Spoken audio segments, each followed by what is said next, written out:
Hey there, believers. I got a great episode for you this week.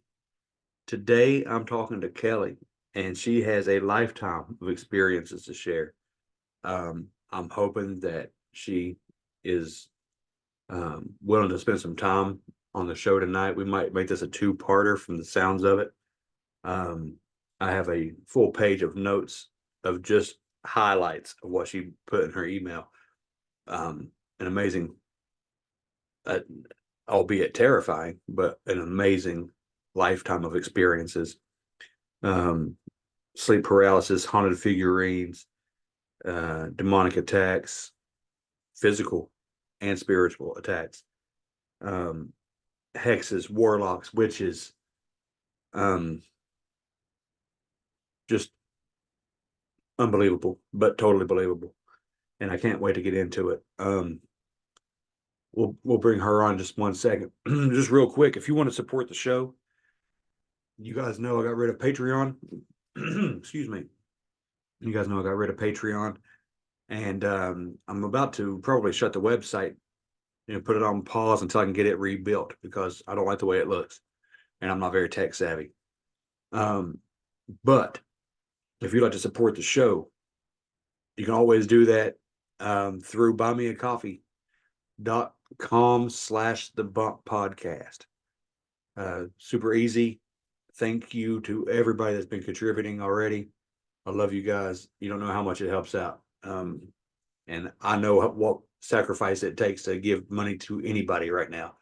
So the show's free. It's going to remain that way for the foreseeable future, unless they shut us down. I have to go somewhere else. But yeah, let's go ahead and bring Kellie on. But just thank you guys for all the love and support, and for those of you that's been donating directly from the website, um, thank you too. It's been a tremendous help. All right, let's go ahead and bring Kellie on now. Okay, so I guess the easiest place to start is from the beginning, honestly. I had my first supernatural experience when I was 3 years old. It was the morning at like 3 o'clock in the morning of October 28th in 1990. My mom was in labor with my brother, and my granny and poppy, that's my dad's parents, they were staying with us. We were sleeping on a trundle bed in the living room. And I hear my mom and dad trying to go out the front door, and they're kind of bickering at each other. And she's, all of that, getting out the door with her bags. And I'm sleeping in between freight train number one and freight train number two, and they're just snoring. So I was super excited. I was about to be a big sister, and I can't fall asleep because there's all of this noise. Well, the house that I lived in, my poppy, the man sleeping next to me, he'd actually built that house with his bare hands. And it was before I-20 was put through. Yeah. This was in Texas, and it ran right by our house. But on the opposite side of our house, there was a billboard, like one of those massive old school billboards. So there was a light that would shine through the window all the time. But as I'm laying there, there's this super bright light, and it just keeps getting brighter and brighter. And I'm like, what is that? So I get out of bed and I walk through the opening that led from the living room where we were sleeping back through to my parents' room, where this window was facing out towards that billboard. And as I walk in there, there's a man standing there. It is a grown man, but he is shining. I mean, like a spotlight, really. He's standing there and he's smiling at me. And he's got dark hair. He's got a reddish brown beard. And he smiles at me and he says, hi. And I was like, hi. And that was it. My next memory is going into the hospital to meet my baby brother. Well, we have a home video of me meeting my brother. I was so excited and had glasses just as big as these, all crooked on my face. And they're getting me situated on my mom's lap. And I'm holding him and I say, I saw you this morning, only you were big. And my mom was like, well, what are you talking about? And I told her, I said, I saw him this morning. What's interesting is now that he's grown, that man that was standing in my little dining room area, it looks exactly like my brother now. Oh my goodness.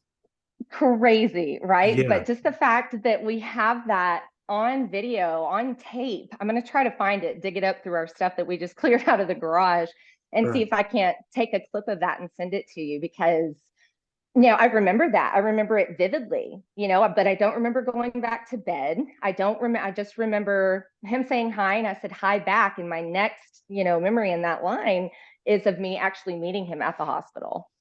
So Mhm. yeah, to have it confirmed on tape is pretty crazy, because you can, especially as adults, we can talk ourselves out of things sometimes, Right. like, oh, that was this, or oh, that was that, when in reality it happened. Yeah. So yeah, That, that that that's amazing. Like that mhm, alone opens up so many questions as to like, do we choose when we come here and how? right. And like I've Hmm. heard people talk about that kind of stuff, Right. but Well, and how did I know that it was him?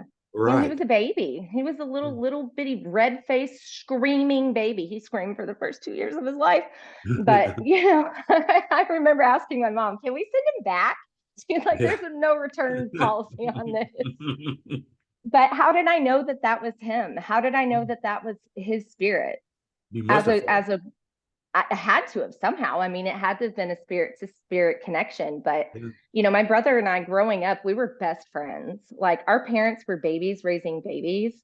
And I want to put a caveat in here very quickly because as I go through this, it could maybe it could sound like maybe I hold a grudge or that I don't have a great relationship with my parents when in reality my mom is my best friend. I mean, she is my ride or die. I would be dead if it weren't for her. I mean, truly and wholly dead. I know for a fact that there were several times in my life that the only thing standing between me and death was the fact that she was praying for me Wow. relentlessly. Yeah. Because I was in some stuff and I was really bad at it. But her prayers I know are what kept me alive. My dad, it's very generational with alcoholism. My poppy, his dad, was not an alcoholic, but died of primary onset liver cancer at 54. Oh my God. And yes, and I'll tell a little bit of that story in here too. Yeah. So, there's just many, many generational curses. So I just kind of want to put the caveat in here early on that, I love my parents. They did the best that they could with what they had. I Right. mean, they were 20 and 21 years old when I was born. And then my brother came 3 years later. So they didn't intentionally set out to hurt us. A lot of it was demonic oppression. Yeah. I mean, it really was. It was demonic oppression. And then you fuel in mental illness with alcoholism, and that is a recipe for disaster. But, you know, my dad actually lives close to us here, and that happened by a God thing now. I mean, we'd already bought land, and he had no idea that we were moving to the Ozarks. And he and his wife bought land that's 45 minutes away from us. We had no Oh, idea. wow. Yeah. That's So great. now yes. I mean, now we're able to build a relationship and to be able to move past, a lot of what happened. But that was just really important for me to put out there because by no means is any of this trying to bash my parents or speak ill of my parents or even the rehab program that I'm going to talk about. I never want my words to discourage somebody from getting help. It is my prayer that whoever needs to hear this, that it will be an encouragement to them and hopefully be that nudge that they needed to get help because there is life after addiction. I promise. Yes. Yes, there I'm is. living proof. So And I just yeah, just wanted to get that out there. yeah, and I'm glad you did. And it's good timing. It's God's timing, like I said, that we were talking while we were talking. Um, Mhm. today, this morning, it was an acquaintance of mine, but a one of my brother-in-law's best friends ever. He just lives like three Mhm. houses down. They Oh found wow. him this morning. He had passed away. And it Oh, was oh. it was alcohol. It was alcoholism that got him. It completely saturated his liver, and it was pumping alcohol into his bloodstream throughout his body. And Wow. he had been fighting alcoholism for years, but this guy was just 36 years old, 37. He's my Um, age. Wow, yeah, he's my age. I'm 36. yeah. Wow. So I yeah, am so addiction is real, sorry. and it's It's a it's a demon. scary thing. Yeah, yeah, It absolutely is it it is. is a literal demon. I mean, Absolutely. I've met these things face to face, and part of me thought, because so many people had said it, it was just that I fried my brain with drugs, that that's what was happening. But in reality, I was seeing spirit realm here in the physical realm and what was actually happening, because that, I mean, it's more than one demon. It's multiple. That one opens the door for the other, opens the door for the other, and it is not just as easy as you just stop. I mean, there are Right. times and experiences in my life that I felt like I was sitting back here somewhere watching myself Yeah. go and do these things, and felt like I was fighting. I don't want to do this. I don't want to do this, but I would do it anyway. So yeah. Well, my prayers go out to your family, to his family. I mean, that's so heartbreaking. It is. My heart is really with the families and loved ones of addicts, because that's not something I would wish on anybody. Amen. Absolutely. Truly, it's terrible. So, on behalf of all addicts from a former addict, I'm very sorry that you're dealing with these things. But my number one encouragement is, do not stop praying. Don't That's right. stop praying. I promise you, do not stop praying. And it may not turn out the way we think it would or that we would like for it to, but those prayers do make a difference. That's, You know, they do. that's right. So, yeah. Okay. So, let's see. So in that same house, the house that I saw my brother's spirit in the morning he was born, there was a lot of heaviness there. Like I said, there was a history of alcoholism on my dad's side. My mom's adopted, so we don't know what generational situation is there. We have met her biological mother and biological siblings, and that, I mean, I'm very thankful that her biological mom made the decision she did, because it would have been 10 times worse if she grew up in that situation. Yeah. So, we don't know, but there was a lot of very, very dark heaviness. There was one morning, my dad had to leave for work at around 5:30 in the morning. He worked for Lockheed Martin for a long time. So he got up super early, and my mom was working night shifts as an RN. So there was like an hour and a half, hour and 45-minute time span in the mornings where my brother and I were home alone. And I was in kindergarten, first grade, and he was Right. little bitty. I mean, I was getting us up to an alarm clock, feeding us, getting us dressed, all of that stuff. I don't think I could trust my 13-year-old to do that. You know what I'm saying? Right. Like it Right. was a whole different world. Yes. But my brother and I were trying to get ready for school, and we felt eyes on us, is the best way to say that. Like somebody was watching us. And at first I thought it was my brother messing around. I'm like, dude, quit. We got to get ready for school. Quit messing around. He's like, I'm standing right here. What are you talking about? And I was like, what is that? He said, I thought you were messing with me. Ultimately, it came down to, we were standing in our parents' room because we heard something back in that same general area where, I had seen his spirit. And I'm sitting on the bed, kind of looking around, and all of a sudden it feels like my body is being sucked into the mattress. I Oh mean, no. like it almost like sleep paralysis. I didn't know that at the time, but I can equate it now that I've experienced that as well. But that I was like being sucked into the mattress. I couldn't breathe. It felt like a boa constrictor, literally, was wrapped around my body, and then it was like, squeezing me inward and pulling me down. And my brother, bless his heart, he's little bitty. I mean, like in pull-ups, And my parents, my mom, she had made us this stuff called monster spray, that we would spray under the bed or, in the closet or whatever at night to make sure that monsters would go away. Well, my brother didn't realize that not all spray bottles don't have monster spray in them. So he grabs a bleach bottle, right? And he's, get off of my sister, spraying this everywhere, bleached everything. Well, I managed to get up and I picked up the house phone and I called the hospital that my mom was working at, got a hold of the charge nurse. I said, I need to talk to my mom. Something is in the house. And this lady's like, you need to call 911. I'm like, no, I want to talk to my mom. She goes, if somebody is in your house, you need to call 911. So I get off the phone and I call 911. So the police show up and my mom comes in not 2 minutes later. And I will never forget the look of fear on her face. She knows both of her children are home alone. We live off of a busy highway, and now the police department is in our house, right? Yeah. So and I told him exactly what happened. I mean, we were both very, very shaken up.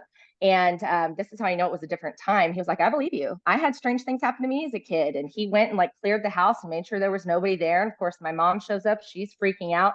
He's like, okay, well, y'all have a good day, and just went along. That Right. would never happen now. That No. would never happen now. But just very strange. Like what that was, I have no idea. But there were many, many, many doors that were opened um, in that house through things that, my dad was a very troubled young man. He and my mom were high school sweethearts. They'd only ever dated one another. They got married in January of 1987. I was born in September of 1987, and my grandma has still not done the math on that. So, but they were babies raising babies. So, there was a lot of strife that happened in their marriage, and my mom just kind of did her best to piece it together. Yeah. So, there was a situation that happened when I was about 5 or 6 years old.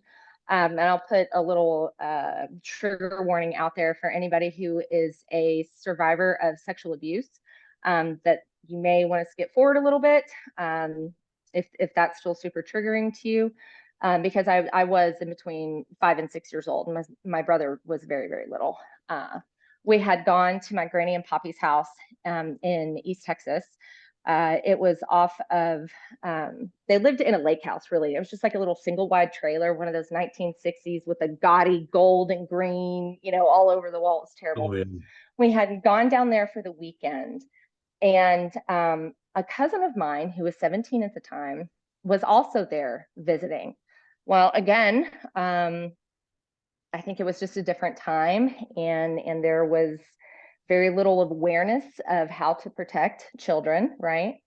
But I was made a pallet on the floor to sleep next to him in the guest room. Well, he molested me and threatened me that if I ever told anybody, that he would kill my baby brother. And my brother was like, that was my homie from the jump. So I kept quiet. But it was more than just molestation. He was literally obsessed with me. As he went into his senior year of high school, for his woodworking class, he made me a 2-story wooden dollhouse that had working lights and all of this stuff.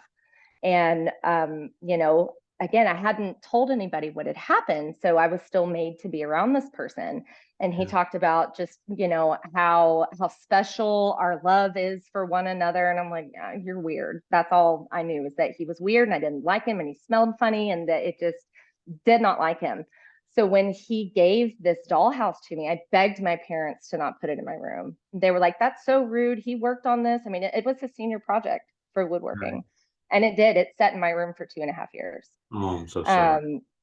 Yeah, it was rough. So then at school one day, we had an inappropriate touching class where they wheel in the massive television, and they Yeah. have the doll and talk about the swimsuit parts and all that kind of stuff.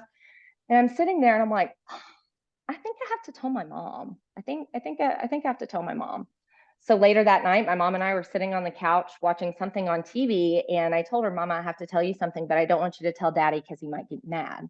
She's like, okay. So I took her to my bedroom and I told her what happened. And of course, immediately she calls my dad in there. And that was the first time that I'd ever seen my dad cry. Yeah. He was so angry. My mom had to, because again, he had some violent tendencies. He was a yeller, those kinds of things. She was trying to express to me that he wasn't angry at me, but when you're a kid, everything's your fault. You know what I mean? That's Right. that Yeah. child mentality. So that after that situation, my parents did the best that they could. They put me into therapy, which I think actually being in therapy almost made it worse. I think Yeah. almost, because it was not Christian. There was no spiritual counseling whatsoever. I wasn't raised in any religion outside of loosely the Mormon faith. Okay. Yikes. Yeah, it is very cult-ish. And so the only reference to God that I had was essentially that I was never going to be good enough. And if I was lucky, I would be able to scrub celestial toilets for all of eternity. Right. Mhm. So when going through therapy, it was very allopathic in nature. It was not very holistic at all. So that was hard. It actually got harder for me to process, and I don't know if that's normal. If other victims of abuse go through that as well, like as they start to try to process these things. Um, but I hated it. I hated having to go. I hated so much having to go. Yeah. So my family actually moved to East Texas when I was about 10. My dad and my grandfather had bought about 56 acres of land in a little town called Emory in between Lake Fork and Lake Tawakoni. It's like East Jesus nowhere, and you got a pretty mouth, like meets in the middle. You know what I mean? Yeah. So it was way out in the sticks, right?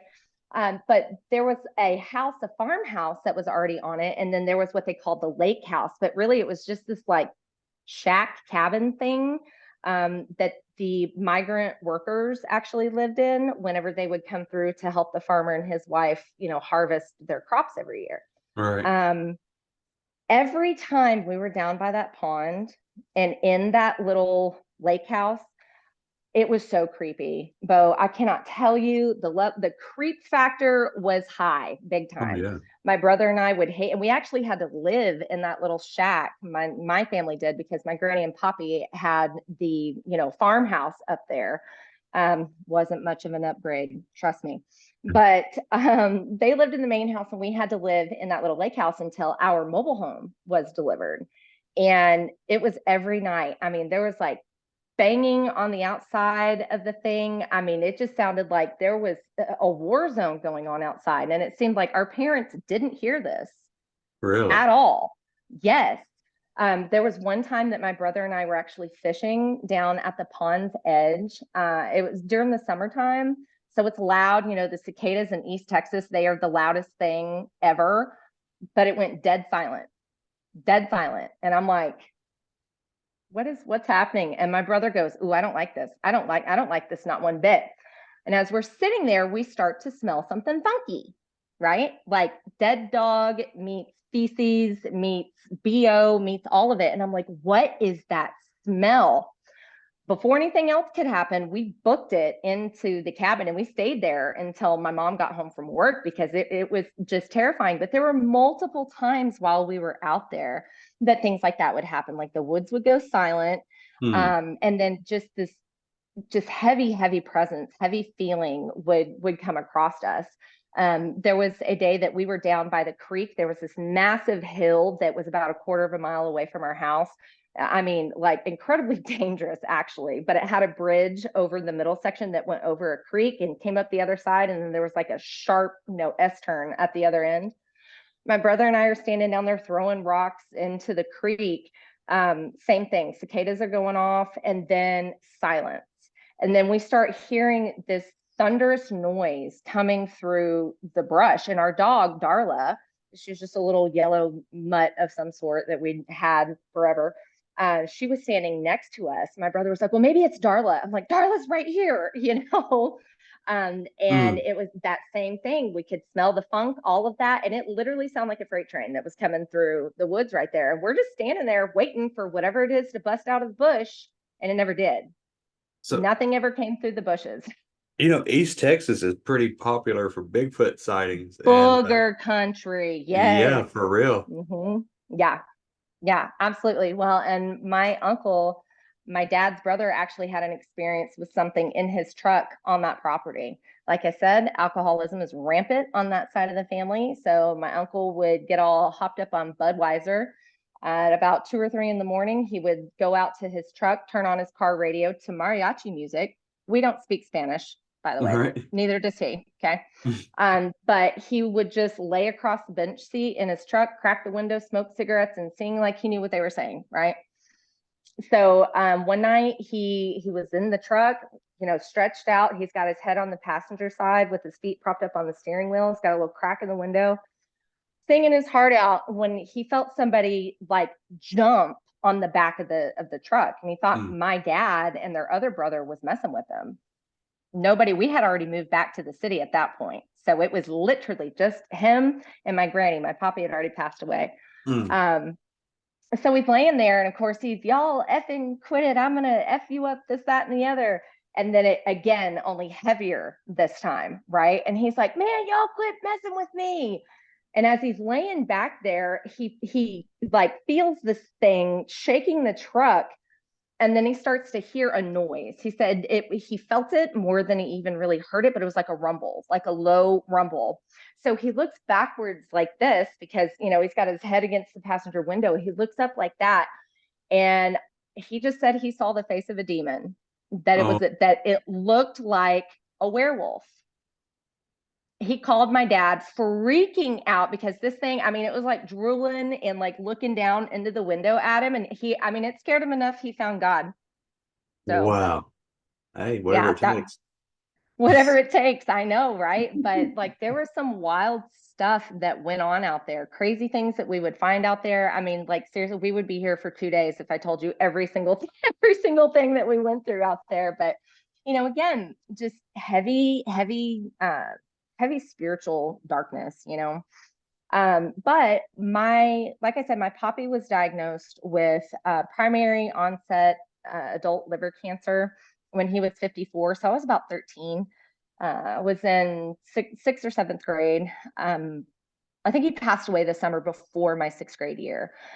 And he refused to go into the hospital. He had watched his brother pass away of leukemia. And he's like, I know the minute I go into that hospital, I'm never coming home, and I'm not going to do it. He was so stubborn. There was nothing they could do. It was already stage 4 when they found it.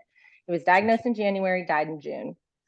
Mm. So we did hospice at the house, and he would still get out there in his little overalls. I mean, he looked like, his belly was so swollen, very distended, almost looked pregnant, truly. But then his arms and legs were super emaciated. But that man worked up until like 5 days before he passed away.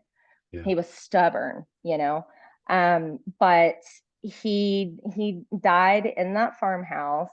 And if there's such thing as a beautiful death, he had one. All of his children were there, all of his grandchildren were there, his mother was there. She was holding his hand and singing him a song. And we say that you could tell when the angels got there, because he was really struggling, doing the guppy breathing is what they call it, when you're Yeah. really just on your way out. But he looked up, and it's like he stopped struggling to breathe, and then he smiled, and that was it. Wow. That was the end of it. So witnessing my poppy pass away was really hard for me, and I think that that's probably the kicker for what led into my substance abuse just a few years later. He was like a father to me. He Yeah. really was. My granny, she was and still is a very mean person, very hateful person. Just not nice, not nice, not kind, not anything. She actually invited my abuser to our farm and didn't tell my parents that she'd invited him over.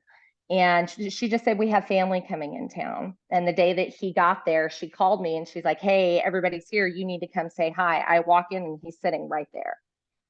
And that Oh, was the first time I'd ever had a panic attack. I had no idea what was happening, the sweating and the shaking and all of that. yeah. And, Oh my you goodness. know, yeah. So that's the kind of things that she would do. But I mean, her mother, when we told her mother what he'd done to me, she didn't believe it because he was her favorite grandchild, right? Then she says, well, that's what you get for enticing a man. I was 5 years old. You I were didn't a even know baby. what enticing was. I was a baby, yes, and he Oh was a my goodness. pedophile. He went on to marry a lady with 3 children, three Oh girls, no. by the way. hmm Oh no.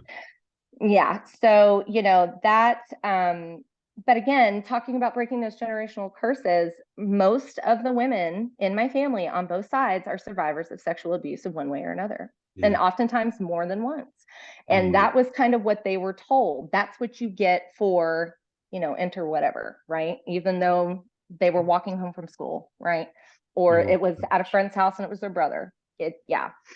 So watching him die, I was very angry, very, very, very angry. And again, this was still, I had loosely been raised Mormon. So I didn't have a strong faith of any kind whatsoever. And I was mad at God. I was really mad at God. I was like, you took the wrong one. You took the good one. Why did you leave the nasty one here? You can have her. Give me him back. Right. Right. So we moved back to the city. We moved to the DFW Metroplex when I was like 14, 15, somewhere around in that age range. And that was a huge culture shock for me because there was like 80 kids in my class in East Texas. And then I moved to like a 6A school. I mean, it was terrifying. I was like, Right. put me Yeah. back. This is scary. But did my best to try to fit in. That was never my strong suit. I mean, my mom says that I was born with both middle fingers sticking straight up. And I think she might be right on that. But I've just never really been one to go with the flow. A lot of times people that everyone thought were great or wonderful or whatever, they gave me the creeps. Yeah. I've heard other people talk about how when they're in a room full of people and they meet somebody that they'll start to get like a ringing in their ears.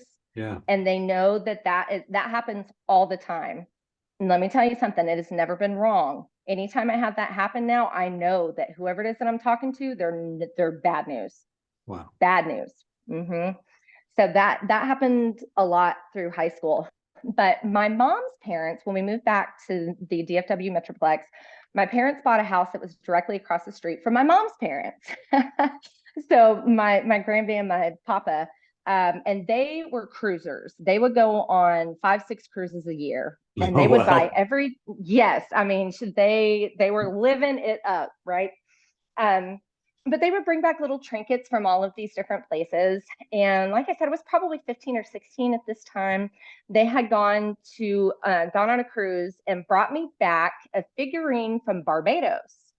It was the creepiest damn thing I'd ever seen in my life. I mean, it was this little wooden carving, and it looked like a gargoyle kind of thing with like crazy teeth and crazy eyes and like crazy hair. And I was like, thank you.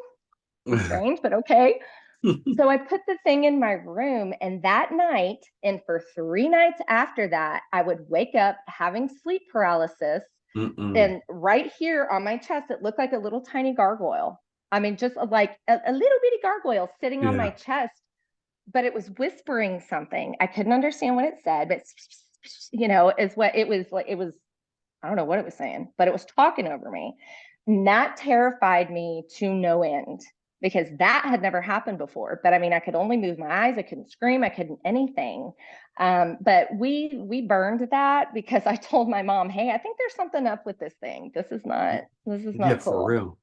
Big time. The lady that had actually lived in that house prior to us died in there. And, I go back and forth on ghosts and all of these sorts of things. The only thing I know is the spirit realm is real. Okay. Absolutely, it is. And I don't know. All I know is that I have seen things on the other side of the veil, and some of them are creepy, some of them not so much. But it's a little scary sometimes. So yeah, I absolutely believe in ghosts. mhm. I mean, the disciples thought Jesus was a ghost or a spirit. Exactly. So yeah, who do they say I am? exactly. Yeah, So that's exactly right. No, they are for sure. I mean, even when Jesus was walking on water, they're like, and they had Yeah. no idea that it was the Christ, right? So, again, a lot of sadness, a lot of darkness happened in that house. Throughout my high school years, a lot of my emotional and spiritual pain I internalized, and then I started getting really sick.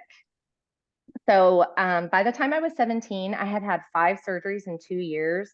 Like I tore my tricep off the bone, had to have that reattached. 10 for 10, do not recommend. Went through a barbed wire fence on a 4-wheeler, had like a 4-inch gash this way and that way in my neck. Again, don't recommend. Lots of like injury and then internal sickness. Just various different female problems. And this was right at the tail end of like the Oxycontin thing, where they were writing Oxycontin for everything. Oh, yeah. Looking back on it, as a 17-year-old girl, I had 8 or 9 different prescriptions for painkillers that were just on my dresser in my room, right? I mean, things that they now only give to hospice patients. Yeah. And the fact that they were just handing that out willy-nilly, I had no idea you could get addicted to something your doctor gave you. That is how Right. naive I was. Yeah. I had no Well, clue. not many No people clue. gave it a second thought. No. I imagine this is like late 90s, early 2000s, 2000 Early one. 2000s. Yeah. Yeah, yeah. That's when it hit hard. hmm When the world found Yeah, out. Yeah. yeah, exactly. It it was really bad. I mean, even so, I had all these surgeries, had all these female troubles, and then I was a freshman in college in August of 2006. So then in the spring semester of 2007, I actually was diagnosed with meningitis. It was a nightmare. Oh, it was absolutely horrific. They Yeah. had to do the whole spinal tap, and they're like, yeah, you got meningitis, but it didn't heal correctly. So I was getting spinal headaches, right? I mean, it's literally where your spinal fluid is leaking out of the hole in your back and your brain is sitting on the nerves in your head. It is more painful than childbirth. And I have had a baby in a bathtub on purpose. Okay. So like that spinal headache, 10 for 10 knocks birth out of the park. It was that bad.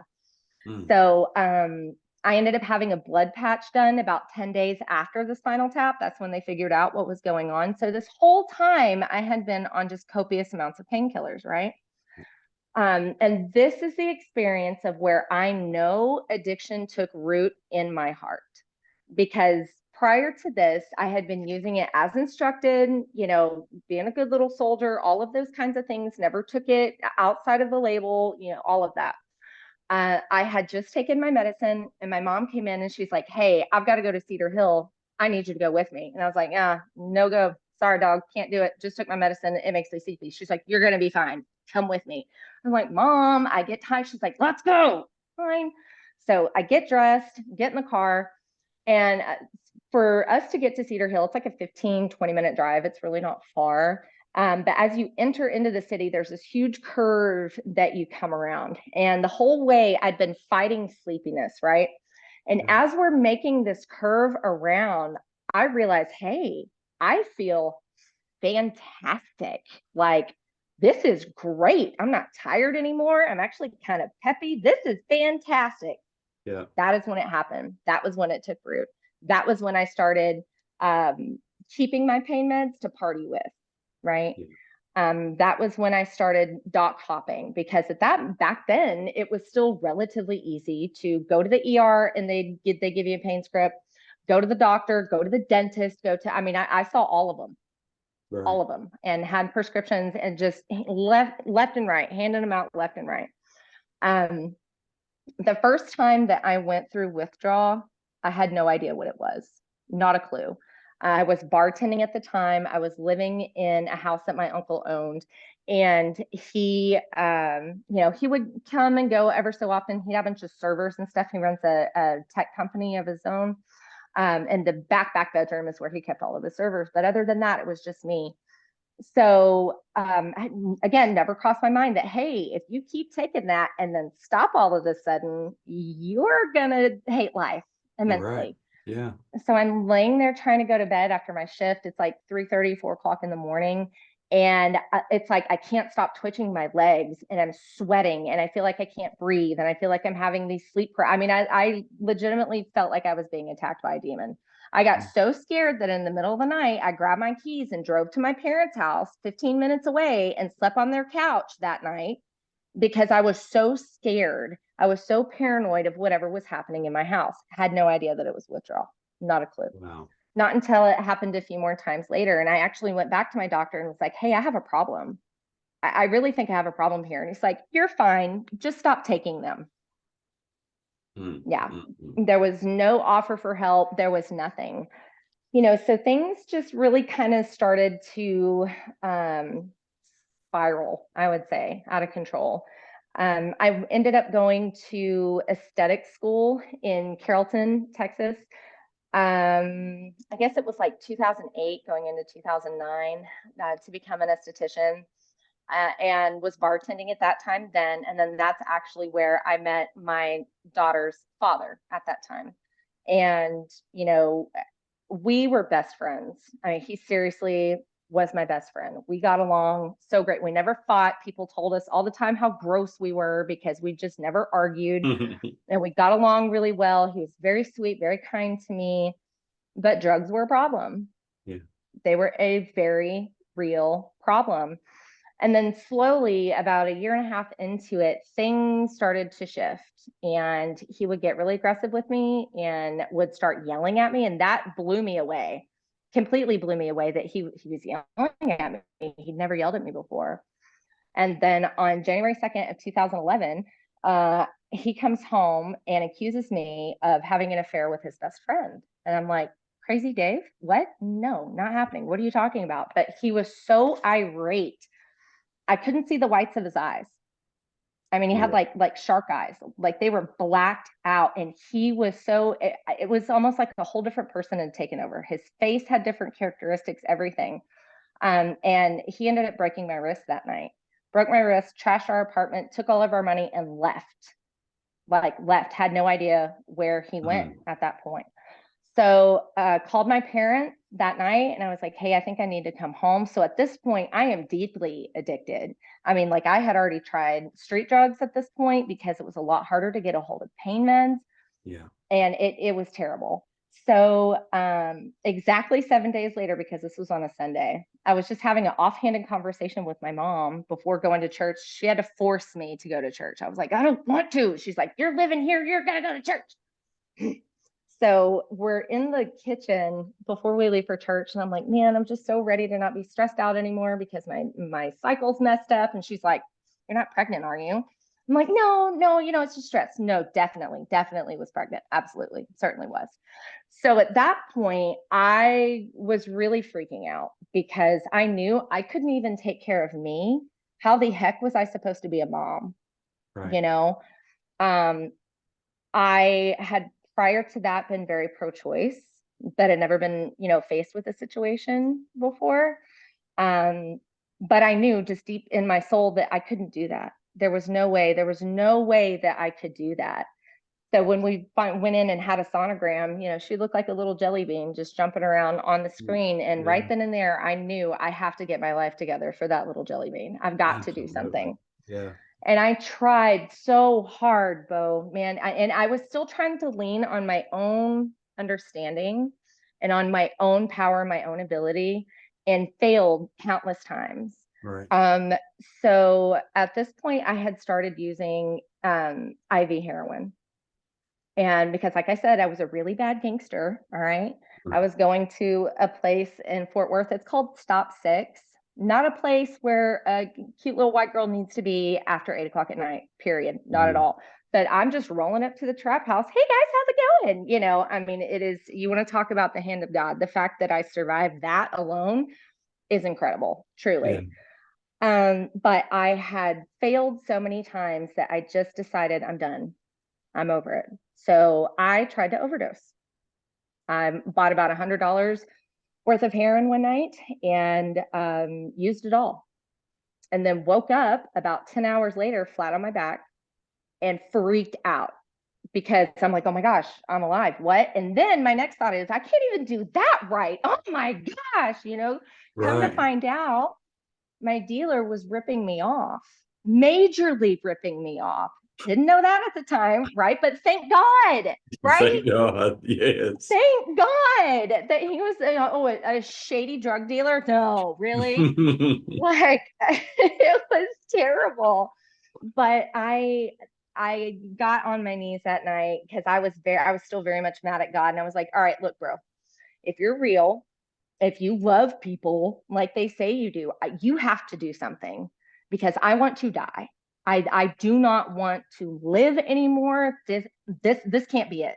I need you to help me, please. I sat down and wrote a letter to my mom telling her that I needed help. And I was so terrified. I mean, I didn't hang out with dope boys.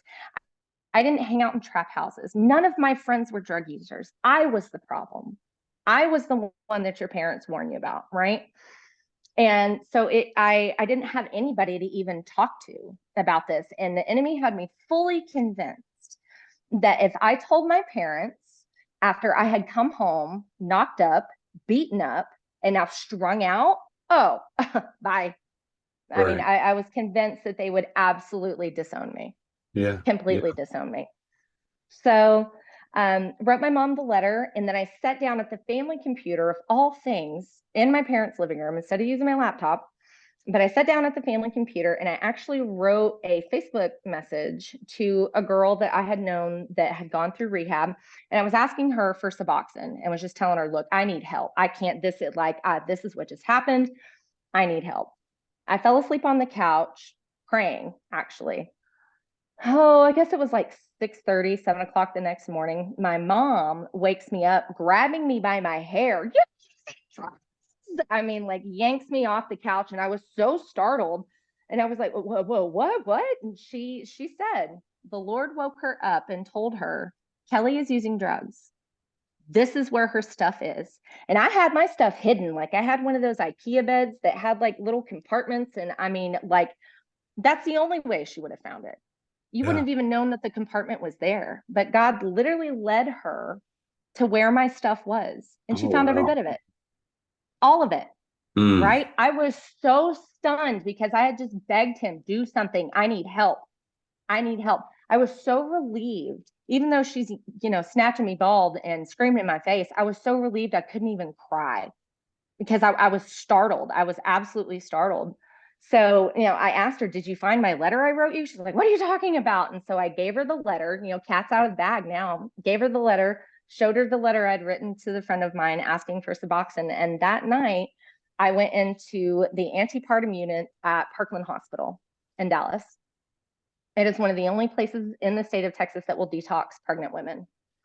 I was the only one there not on county hold, meaning women would be arrested and then they find out Right. they're pregnant and strung out, and then they would have to be there per court order. I was self admit, right? I will never forget sitting on that little gurney and the ER doctors asking me all these questions. And like I said, I was a really bad gangster. I had no idea the milligram of drug I was taking, the quantity I was buying, not a clue. So it was a huge guessing game at Yeah. first of, okay, how are we going to medicate you, right? But I begged that doctor, I promise I'm not a monster. I swear I'm not a monster, because I felt such condemnation because I'm pregnant. Right. I'm pregnant. I have an innocent life. Mm. And these were the choices that I was making. And that was one of those times that I remember just watching myself go and begging myself, fighting with myself, don't do this, but still did it anyway. So I went in the end of May into the antepartum unit, and didn't get out until July 4th. And throughout that entire process, I mean, my mom's dad died while I was in there. They let me go to his funeral, but I don't remember it.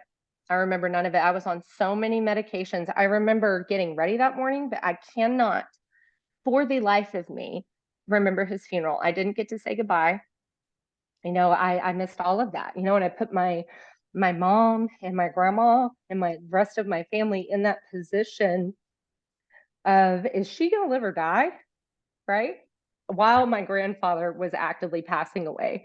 Like that is one of the things that I still struggle with. And I know that I'm forgiven, but when I think back to that time and how much I love my mom and how much I love my family, the things that I put them through at that time, it's like embarrassing a little bit. So I detoxed completely off of Suboxone. It was actually methadone, because the way that the program worked is that you would go into this program and then they would wean you down and then you would go home on a methadone maintenance plan, right? I didn't want to go home on a methadone maintenance plan because that would mean my daughter would be born dirty. CPS would come in and take my kid. And ain't no way I was going to be jacking with CPS. Even in my sleepness back then, I knew CPS was no good and I wanted nothing to do with it. So I told them I'm not going home on a maintenance plan. And this was a learning hospital, a teaching hospital. So the attendings would rotate through, and I had a man at this time. And he was like, you addicts, you're all the same. You just think that you can do this and think that you can do that. You can't do that. And I'm like, dude, you're really bad at this. You just told an addict that she can't. So now she's going to. Like, Yeah. that's addict mentality 101, my guy. Come on. So sure enough, on the morning of July 4th, the nurse came in there and she was like, hey, how would you like to go home? And I was like, oh my gosh, freedom. That's Yeah. so crazy. Like, and so I called July 4th my freedom day. And I have been sober from drugs ever since then. Well, So, thank the Lord. yes. So July 13th, Congratulations. thank you. July will be 13 years that I Wonderful. have been sober. So, but Wonderful. it still took a long time though to get rid of the addict mentality, you know. So whereas I was no longer putting needles in my arms and it wasn't, popping pills like they were Skittles, um, it still, my mentality was so broken. I did not have the coping skills that I needed to Mhm. deal with things at all. Um, so let's see. Uh, I'm looking at my notes here Well, I just want to take a to go second down real here. quick while you're you're catching up on your notes to tell you that I think you're and you've probably heard this 1,000 times in your life now, but you are incredibly strong. Like Thank you. just hearing your story, it makes me cry. I couldn't imagine my daughter going through something like that or my wife. Mhm. Um, I just thank you for sharing this. Yeah, Okay. it's important. I was really worried for a long time. This is my first time to ever tell it from like start to finish. And number Yeah. one, there's a lot. But the other side of it was I never wanted to disparage my family, even though every bit of it's true, a lot of people are in a very different place in their healing journey, if at all on a healing journey. And there's a lot of moving parts. There's a lot of facets that go into it. But the only thing that I can say is that the buck stops with me because my daughter is turning 13 in August. And it was either I get sober and get my ish together and be the person that she deserves and that I deserve to be, Yeah. or we're just going to perpetuate another cycle. Yeah. It's just going to happen all over again. So this living this life and waking up to the spiritual nature of the things going on around us, um, and then breaking off those curses, those Yeah. generational curses. I mean, that is the hardest stuff, man, Yeah. And you're because it's doing it. You've done relentless. it. Yeah. Yeah, I sure hope so. I mean, my mom, like I said, she's my ride or die. She's right there with me. There We're you just go. breaking these chains left and right. So, all right.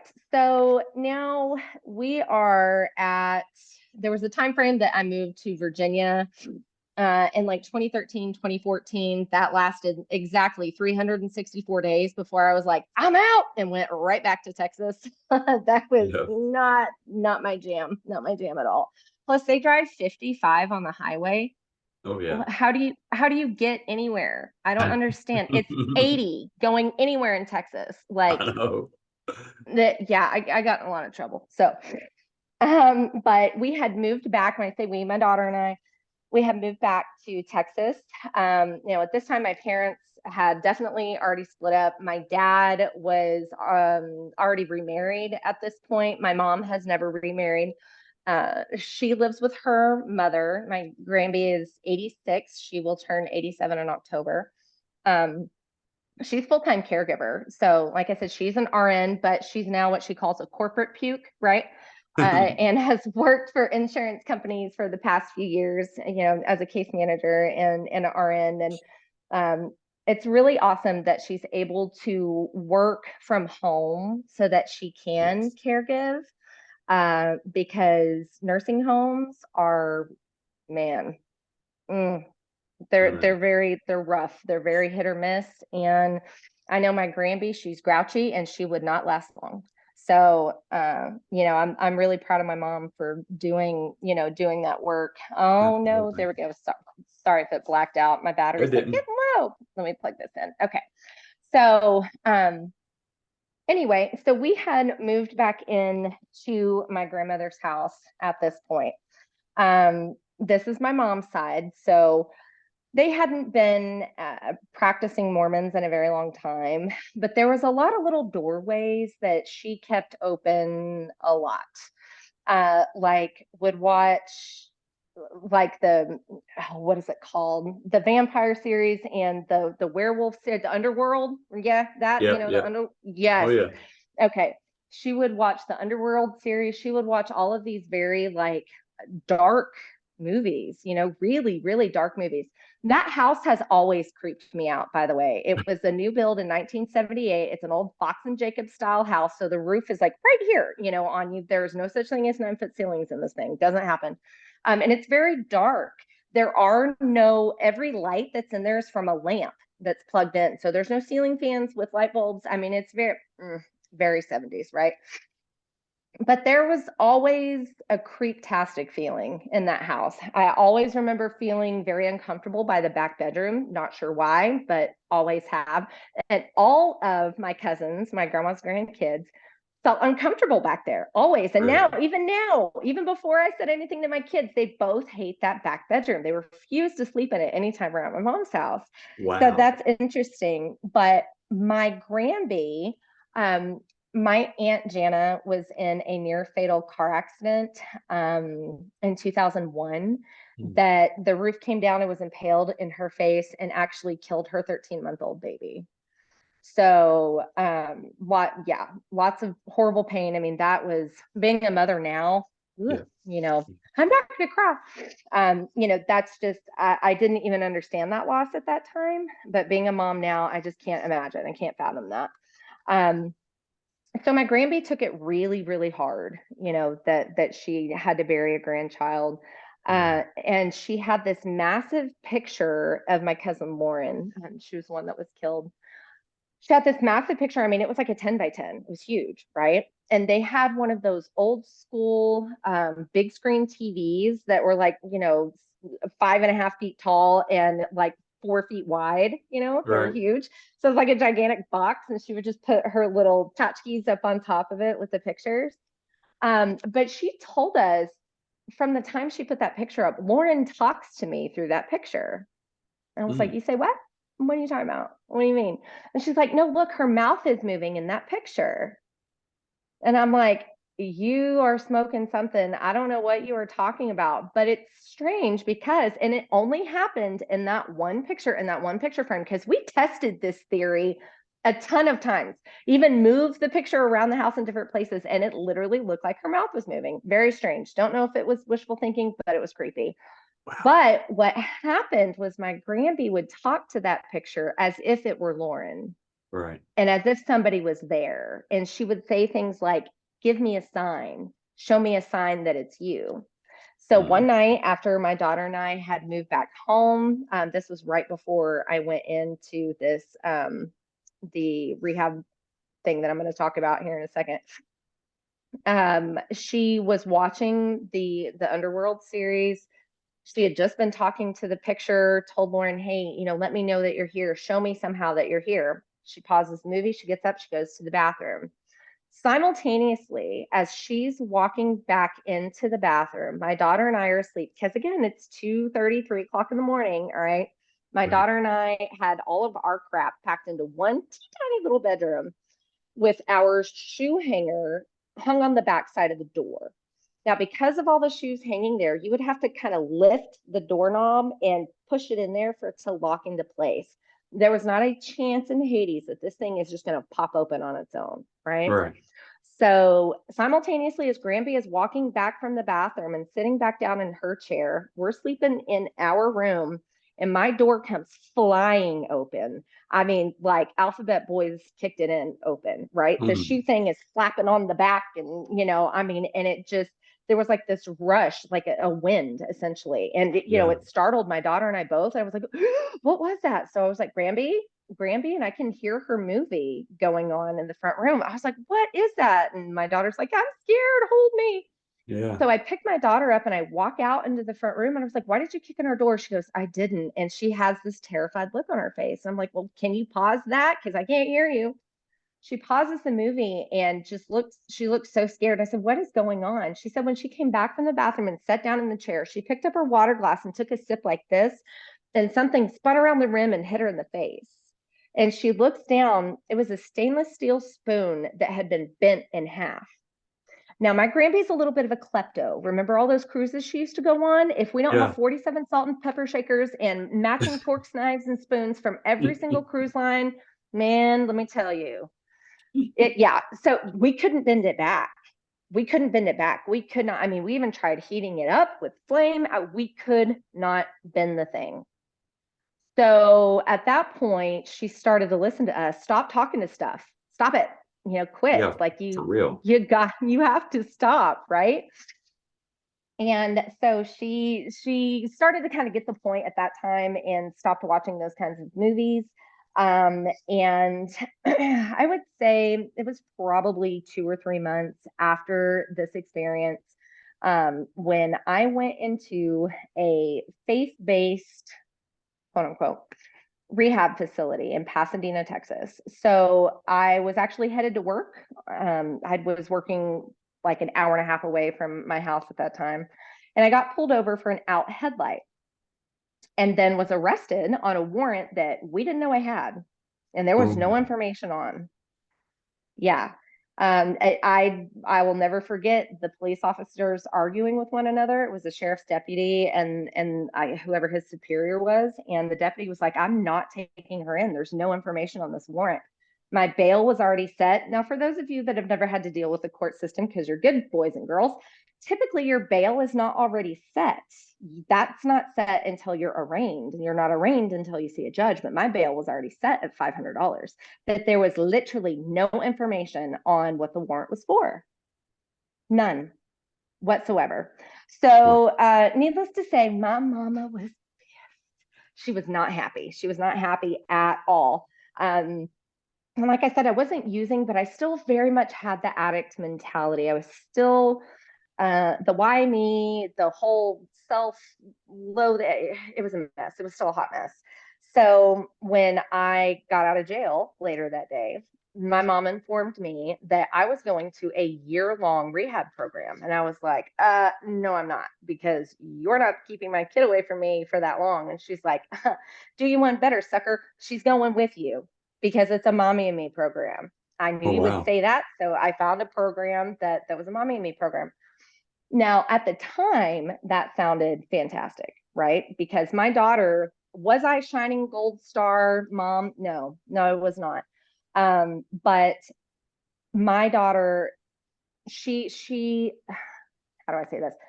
She has proper attachment bonds. She was never abandoned. She was never abused. She was never just, left out there willy nilly. I, of all things, have always been a damn good mom. I've sucked at most everything else I have ever done in my life, but I am a damn good mom. Yeah. So, I was not one to just leave my kid in random places and not show up to pick her back up. I knew where she was, who she was with, how long she was going to be there, how long it was going to take me to get back to her. And I didn't play with my kid. I just didn't. So Right. when my mom threatened that if I didn't go through this program, that she was going to take my daughter from me, I was like, thank you, mom. Thanks, so. Right. That was, yeah. So I went, obviously, because I wanted to get my mom off my back, number one. And I knew deep down in there that I still needed help. I still needed help, that I still wasn't quite free from this whole situation. So we went, I guess it was the very end of May, beginning part of June. What's interesting is all of my like addiction things happened during the summertime. Very strange that it always happened like May, June, July, August timeframe. I don't That's know. interesting. That's a weird synchronicity there. So they went, my brother, my sister-in-law, my mom, my daughter, and I drove from the DFW Metroplex down to Pasadena, Texas, to the faith-based rehab program. Okay. Like I said, it was a mommy and me program, but when we showed up, I looked at my mom and I was like, you're joking. Or you can't be serious. Even my brother, who was, a clueless, like 21-year-old kid at that point. He was like, you are not leaving them here. What is this? Most of these facilities are set up in defunct nursing homes. Okay. Mm. This one was half a hair away from being condemned. Not even joking. Okay. It was bad. It was really bad. You know, you had your entryway and there were the offices and all that. And then it entered into what they called the circle room. And then it had like 5 or 6 different hallways that branched off in different directions. And then, of course, the cafeteria over there. At least 4 of the 6 hallways were condemned, and they were piled from floor to ceiling worth of junk, just junk. There were cockroaches and rats everywhere, everywhere. And I was like, this is a fresh hell. Like, she cannot be serious. She's not actually going to leave us here. So my brother and sister-in-law, bless their heart, they knew that something wasn't quite right. They hid $200 in one of my daughter's dolls. They popped the doll head off, stuffed the money down in there, and they were like, look, if stuff goes sideways, get the money, go get bus tickets, come to us in Chicago. They were living in Chicago at the time. Like, bet, sounds good. So we go in there, and of course, I hate it. I hate everything about it. It's very militant. Like, we weren't allowed to close our bedroom doors at any time. Doesn't matter if you're changing, you're getting out of the shower, or any of that. Your door had to be open. Wow. We were up at 5:30 in the morning. You know, had to do your Bible study and praise and worship and all of this kind of stuff, 7 days a week. Didn't matter, right? So I'm like, okay, well, at least I have my kid with me. I think I can do this. Well, again, this is a mommy and me program, right? We heard from the very beginning that we did not belong there. And I very soon figured out why. Uh, most of these children, bless them, most of them were literal crack babies. Okay. I mean, legitimate, like suffering the physical ailments of being a crack baby. A lot of them had been abused in any number of ways. Most of them had been abandoned at any one point by their moms or by, you know, any of their other caregivers. The sexual abuse was rampant that a lot of these kids had endured. The behavior issues were, I'd never seen anything like I that can ever. imagine. Yeah. It was nightmarish at best. And I told them going in there, hey, look, I ain't going to do the daycare because I like my kid, but I can't stand other people's kids. I don't want to talk to them. I don't want to look at them. I don't want nothing to do with them.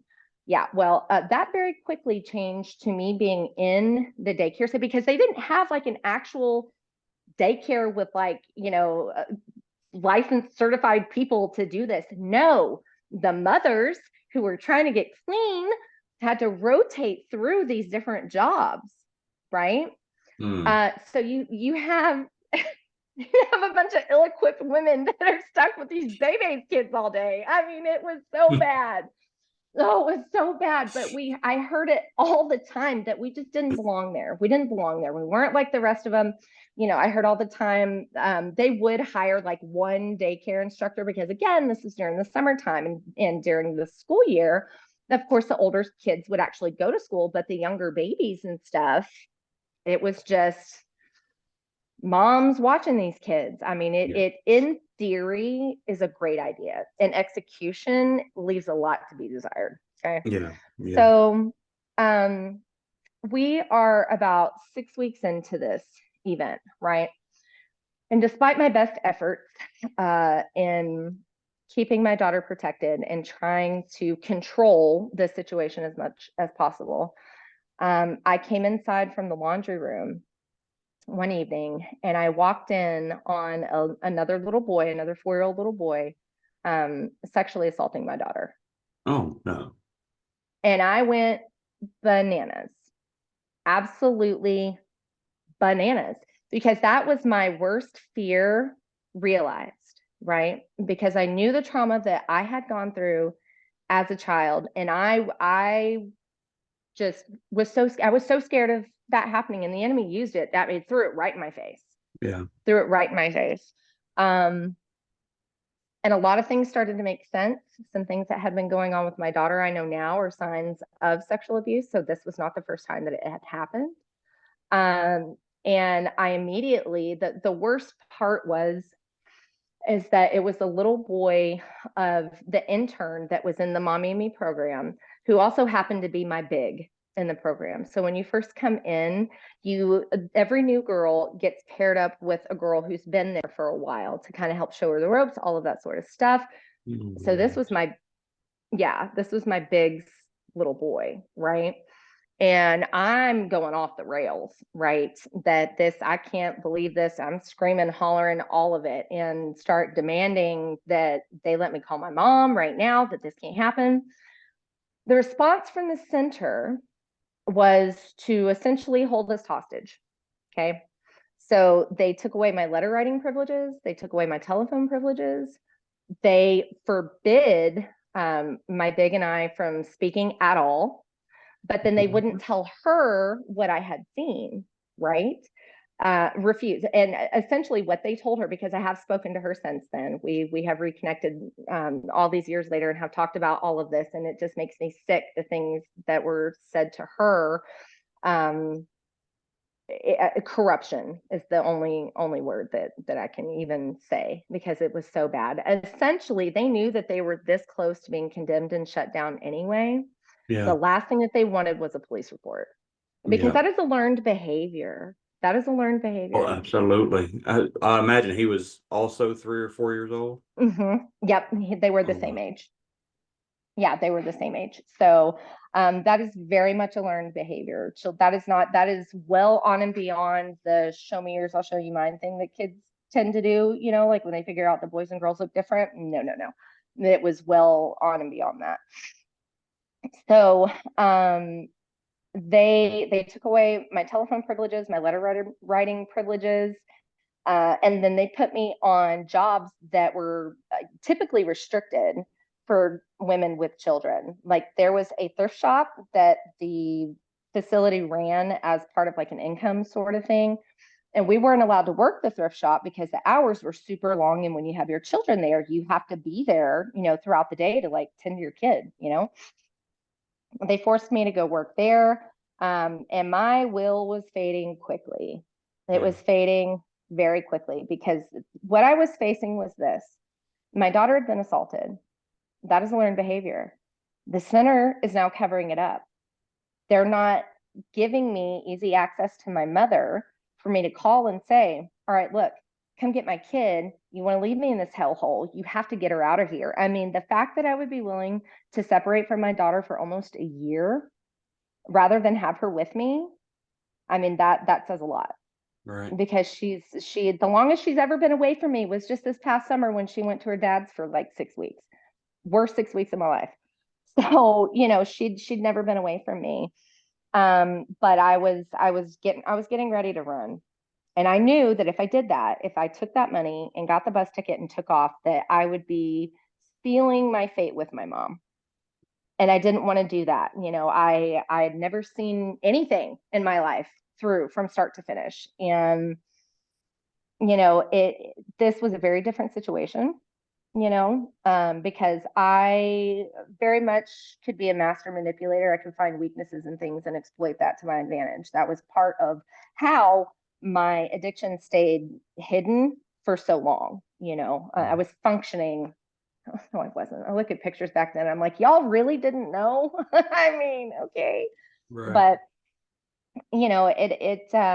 I was really struggling. I was really struggling with it. So, it was a Wednesday, which again, that was like praise and worship night. And then we did, our Bible study and all of that stuff. They'd made me work at the thrift store all that day. The employee who actually worked for the center, but also ran the thrift store, found out what happened. And she came to me and she said, you go call your mother right now.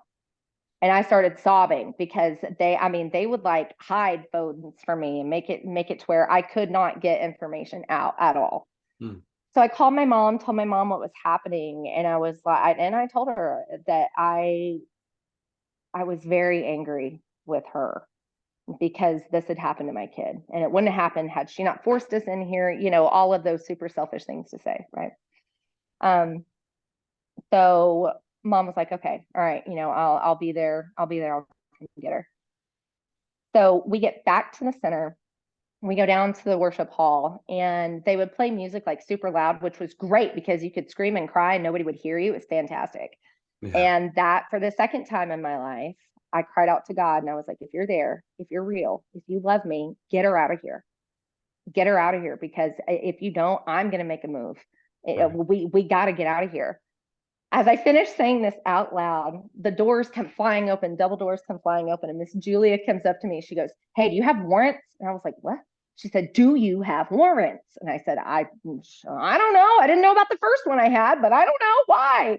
She said, "The police are here and they want to talk to you." And I was like, "Oh, do I have warrants? Should I run? Should I take that money? What do I do?" Right. But I decided to face the music. So I went down there. Come to find out, my mom had called her best friend and told her what had happened. Mom's best friend is a teacher. She's a mandatory reporter. Yeah, yeah. She called CPS.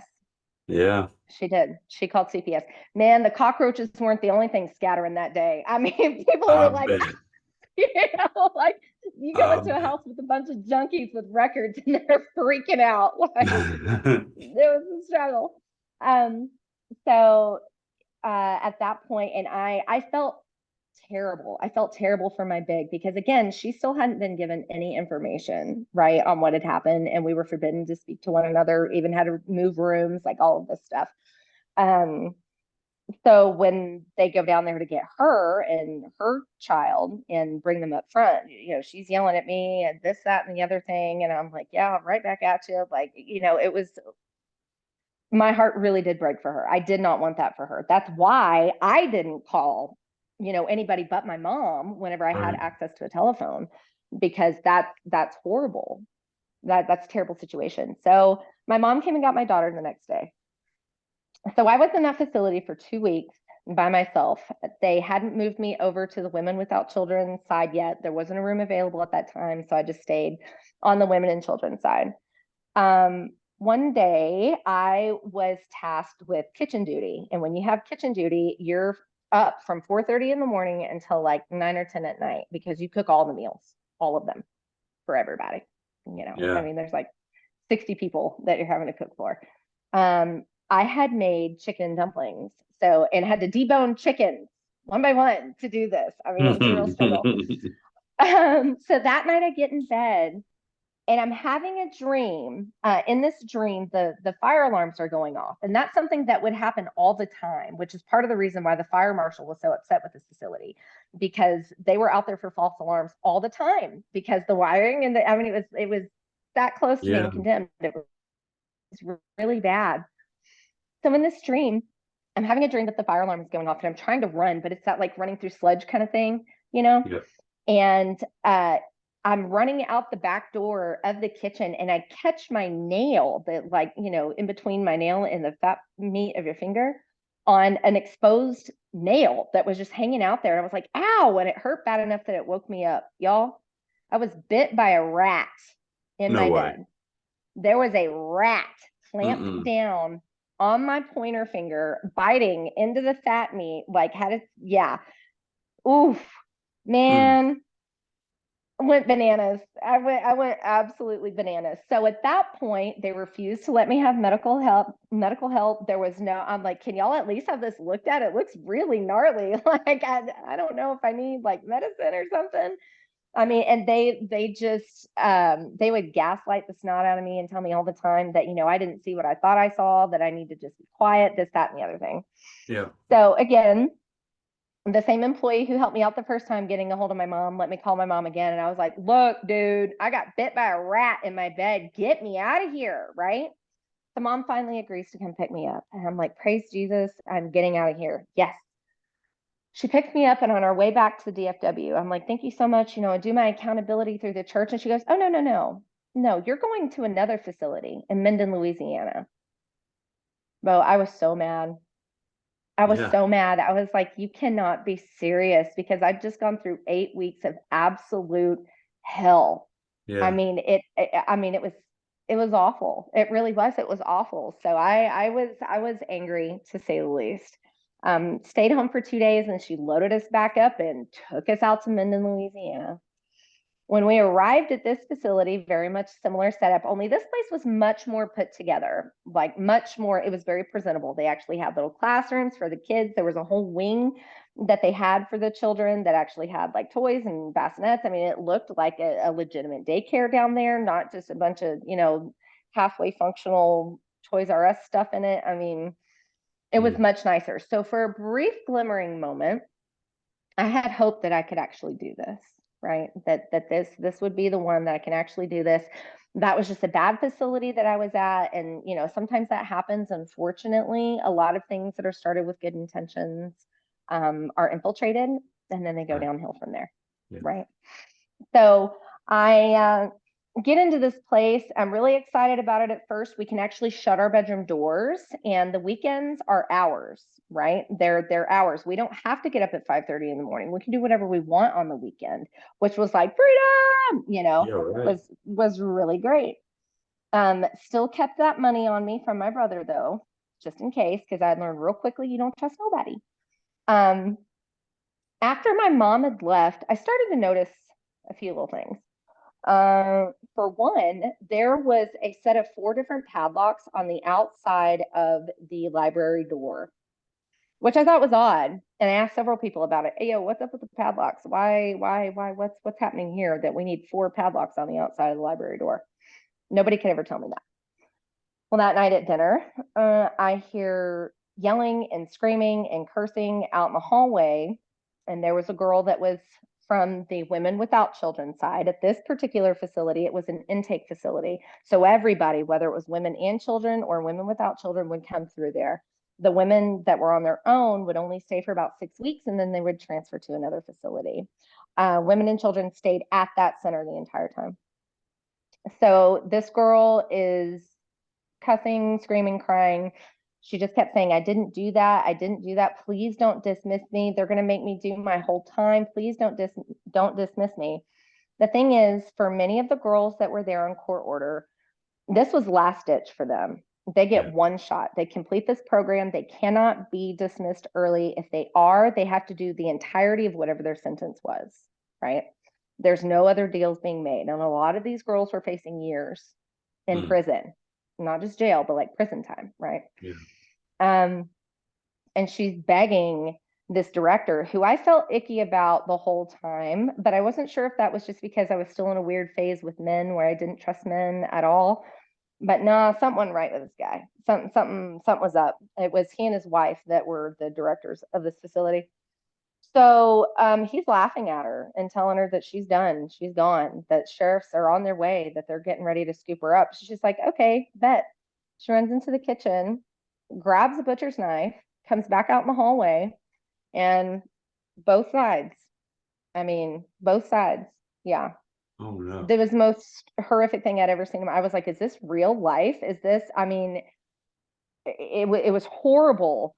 And thank goodness I kind of saw the writing on the wall of where this was going. So I'd already, covered my daughter's face and like, I mean, literally stuck her head up under my shirt because I knew what this chick was getting ready to do. Yeah. No ambulance arrived for her. Nope. The sheriffs walk in and are telling her that she's this, that, and the other thing, that she's stupid.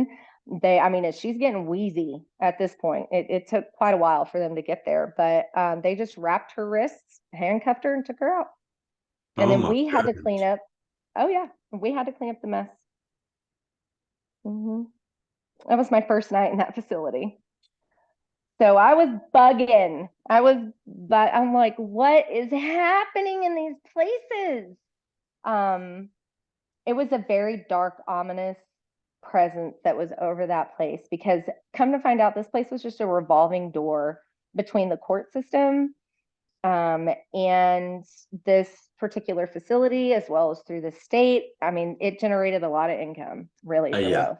Yeah. And many of these girls were frequent flyers.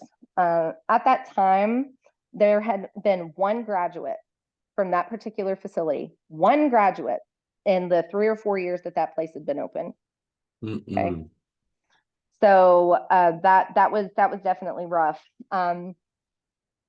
We noticed whenever we first got down into our room that there were those tile slats in the ceilings, that you could like push up and move out of the way.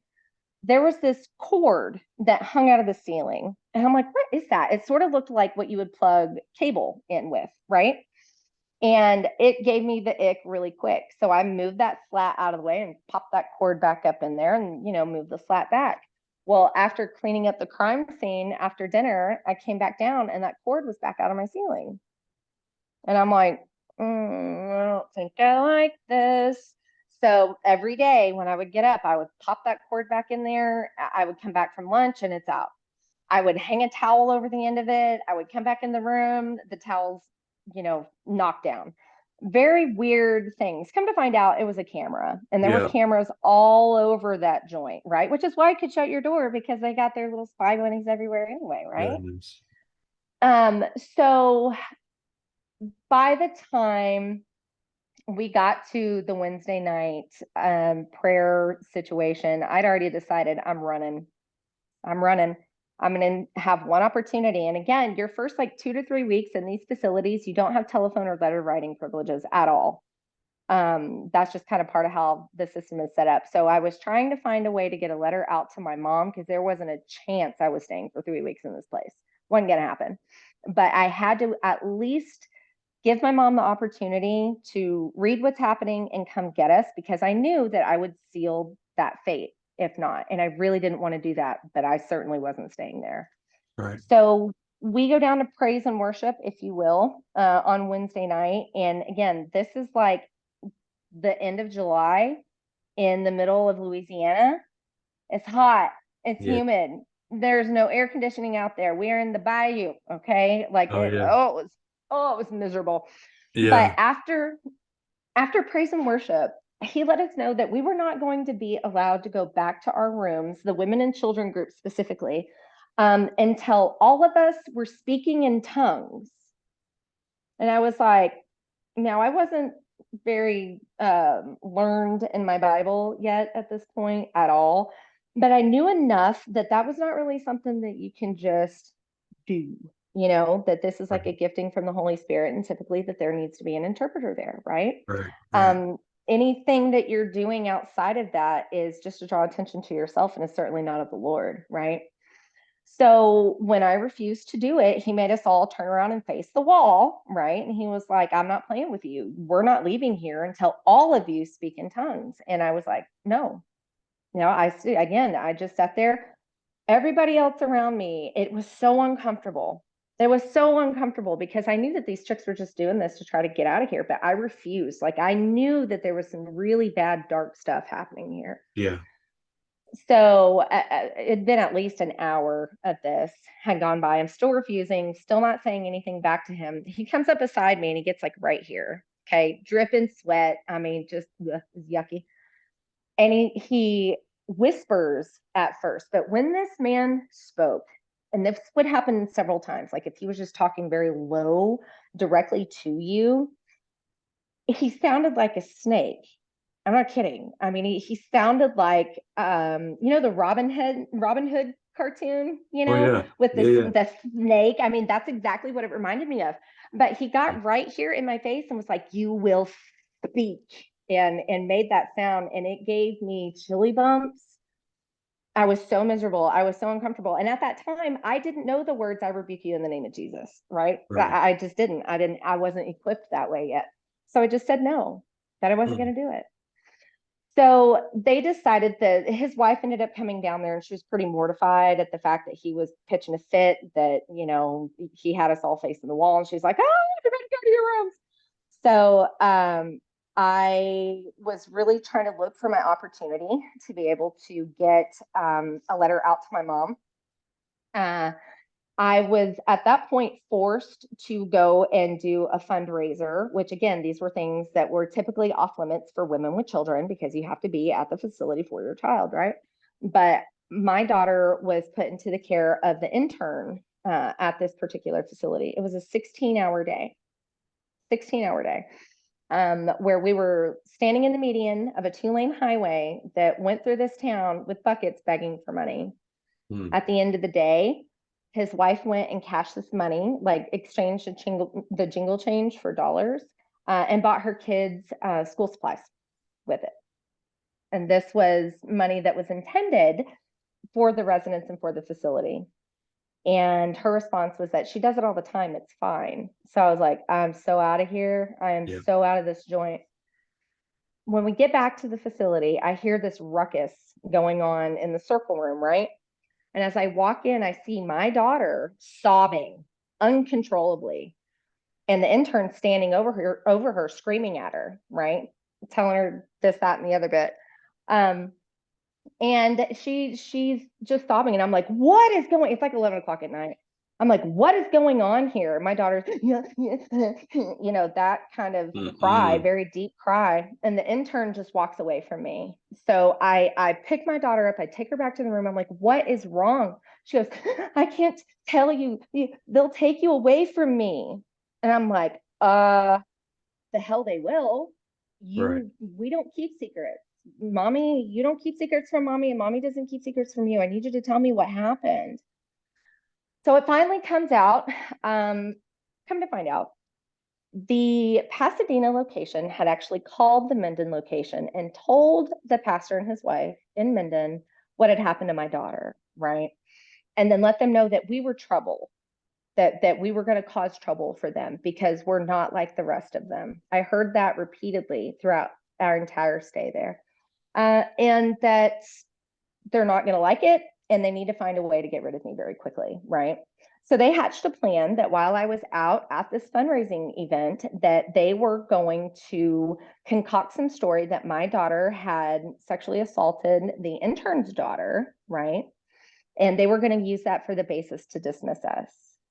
But not until, they were going to lay the groundwork first. So they actually called the police. I have the police report on my 4-year-old daughter at the time, and told some elaborate story about how my daughter did this, that, and the other thing to this little girl. And the whole time, my kid is like, I didn't do that. And they're like, shut up. I mean, like literally telling her to shut up. And finally, the director gets in her face and tells her that if she doesn't stop talking, that he's going to make sure that I am arrested and taken to jail, and that she was going to have to live the rest of her life there with them. What? Yes. Yes, exactly. And I'm like, no, choice word, choice word, choice word. No, not Right. happening at all. The largest wing in this particular facility was actually sectioned off and used as the private residence for the director, his wife, and their passive kids, right? We were forbidden to even acknowledge either one of them after center hours. So you can imagine how happy he was to see me at like 12:30 in the morning, because I'm beating on the outside of these double doors that he has to bring himself here and now, right? Right. So sure enough, he comes out, and I had never seen that level of anger and rage in a human being, outside of when I was beat up by my boyfriend. That was the closest thing that it was akin to, because again, I don't know if it was low lighting, it was really late at night, what the deal was, but this man was screaming at me that I have no idea who he is, no idea what he is capable of, that, I've lost my mind, I'm out of my place, that my daughter's a deviant, all of these things.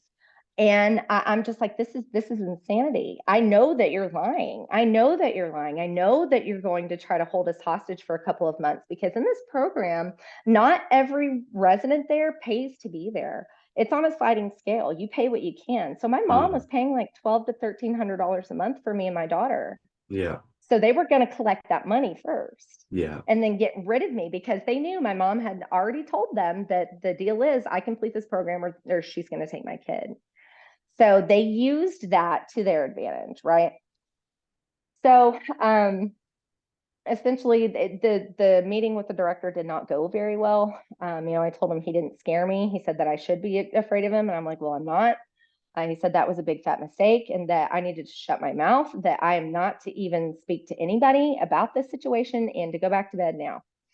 So I just was like, more choice words. I turned around, walked back down, go back to my room. So that night, as I'm laying there, my head's spinning. I'm like, do I run? Do I run? Again, we're in the middle of Louisiana. I was Right. terrified to crawl out that window at 3 o'clock in the morning and Oh run yeah. with my kids. I Yeah. mean, gators and Lugaroo and whatever else out there. I just didn't want to, Yeah. I was scared. Yeah, I've been to Um, Minden a few times. I know. Yeah, mhm. It's out there. It is yeah. out there for sure. So the next morning, again, it was probably 6:30 in the morning. Well, actually, let me backtrack. That night, as I'm laying there trying to go to sleep, it was so fitful. I kept feeling like somebody was watching me, kept feeling that like pressure, on my body. Actually woke up having sleep paralysis that night. And Mm. in the front, it would have been the front left corner of the room. The doorway to the room was on the right. So on the left corner where the dresser was, there was a figure. It looked like a man standing in the corner of my room, just this dark shadow figure thing. And as I'm like trying to look at it, it rushes towards me and I just closed my eyes. Like, I mean, I couldn't do anything else and just started praying. So I fell asleep at some point within that praying. And my next memory is just of the pastor's wife coming in the next morning. He was a pastor, by the way. Right. And she put me on notice that my daughter and I were from that point forward to be confined to our room, that we were only allowed out during mealtime. We had 30 minutes and we were to go there and back. We were to converse with nobody about anything whatsoever. We would have 30 minutes every other day to shower. That again, we were to talk to nobody about anything. And I was like, oh, I'm so out of here. So again, I'm still trying to find the best way to get a letter out to my mom to let her know, SOS, homie, come get me. Yeah. So at about noon, we go down to the cafeteria and we're standing there in line, and I feel somebody kind of brush up behind me. And I hear, meet me at the pond. And I knew by that thick Cajun accent that it was a girl that I had kind of befriended. Her name was Lakin. Lakin looked like a dadgum Victoria's Secret model. Okay. I mean, long, straight blonde hair, perfect figure, blue eyes, sounded like Bobby Boucher. Okay. I mean, very water boy. She did. I mean, and I can't even try to do a Cajun accent because that's a special one, and I will not do it justice. But I knew by the thick accent who was talking to me. So I didn't make an acknowledgement. I was just like, noted. So my daughter and I eat really quickly. Now the pond, it was an actual pond that was about 100 yards away from the facility.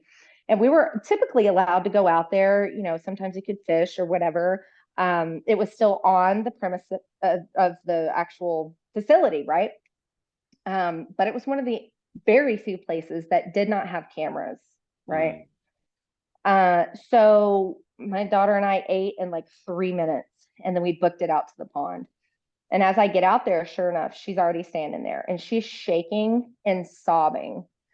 And she's like, what they're doing is wrong. What they're doing is wrong. I said, what are you talking about? She said, I saw what they did to your daughter. I heard them. I walked in. It was her and another girl who were tasked with outside chores, which was like with the zero turn motor, lawnmower thing. Huge property, huge property. So there's tons of yard work to be done over the weekends. And they had actually come in a little late from putting everything up. And they came up through the back and actually heard these people talking to the police about what they were planning to do, and openly admitting to the sheriff's office that they were going to dismiss me in a few months. But at first, they were going to collect that money. There was nothing I could do to stay there, that they wanted me gone, that I was a problem, and that this is why they wanted these officers to write this report. Right. Yeah. And, heard my daughter protesting, all of that kind of stuff. So as they tried to sneak like past them to go into the women without children side, of course they're busted because they're huge metal doors. And she was threatened. Her and the other chick were threatened that if they said a single word, that they would be dismissed, Mm. that they would. I mean, there would be no second chances, none whatsoever. The problem was Lakin was facing 7 years in federal prison. Okay, on federal drug trafficking charges. Oh my Like they goodness. raided her house and she fled into the bayou, and only because she got bit by an alligator. What? Right? Yeah. That's the only reason she got caught. Mm-hmm. So, I mean, these were serious charges that she was facing. So I was like, why are you even telling me this then? She's like, look, you don't belong here. She said, I'm a criminal. Most of these other women in here are criminals. You're just trying to do your best. And this is not, this ain't for you. You have got to get out of here. I'm like, Right. yeah, I'm trying. And she essentially told me that in that area, there's a lot of voodoo practice that happens out there. There's a lot of bad medicine, is what her family referred to it as, Yeah. that happens out there. And that man, that director, that he's in on it. The sheriff's office in it, and it's widely known. It's just like a well-known fact in that area that it's just dark and grimy, right? But that he's a very dangerous man. That we gotta go. We gotta go. She's like, you gotta run. You gotta do something. And I told her that Cajun Colonel Sanders doesn't scare me. She goes, well, he should.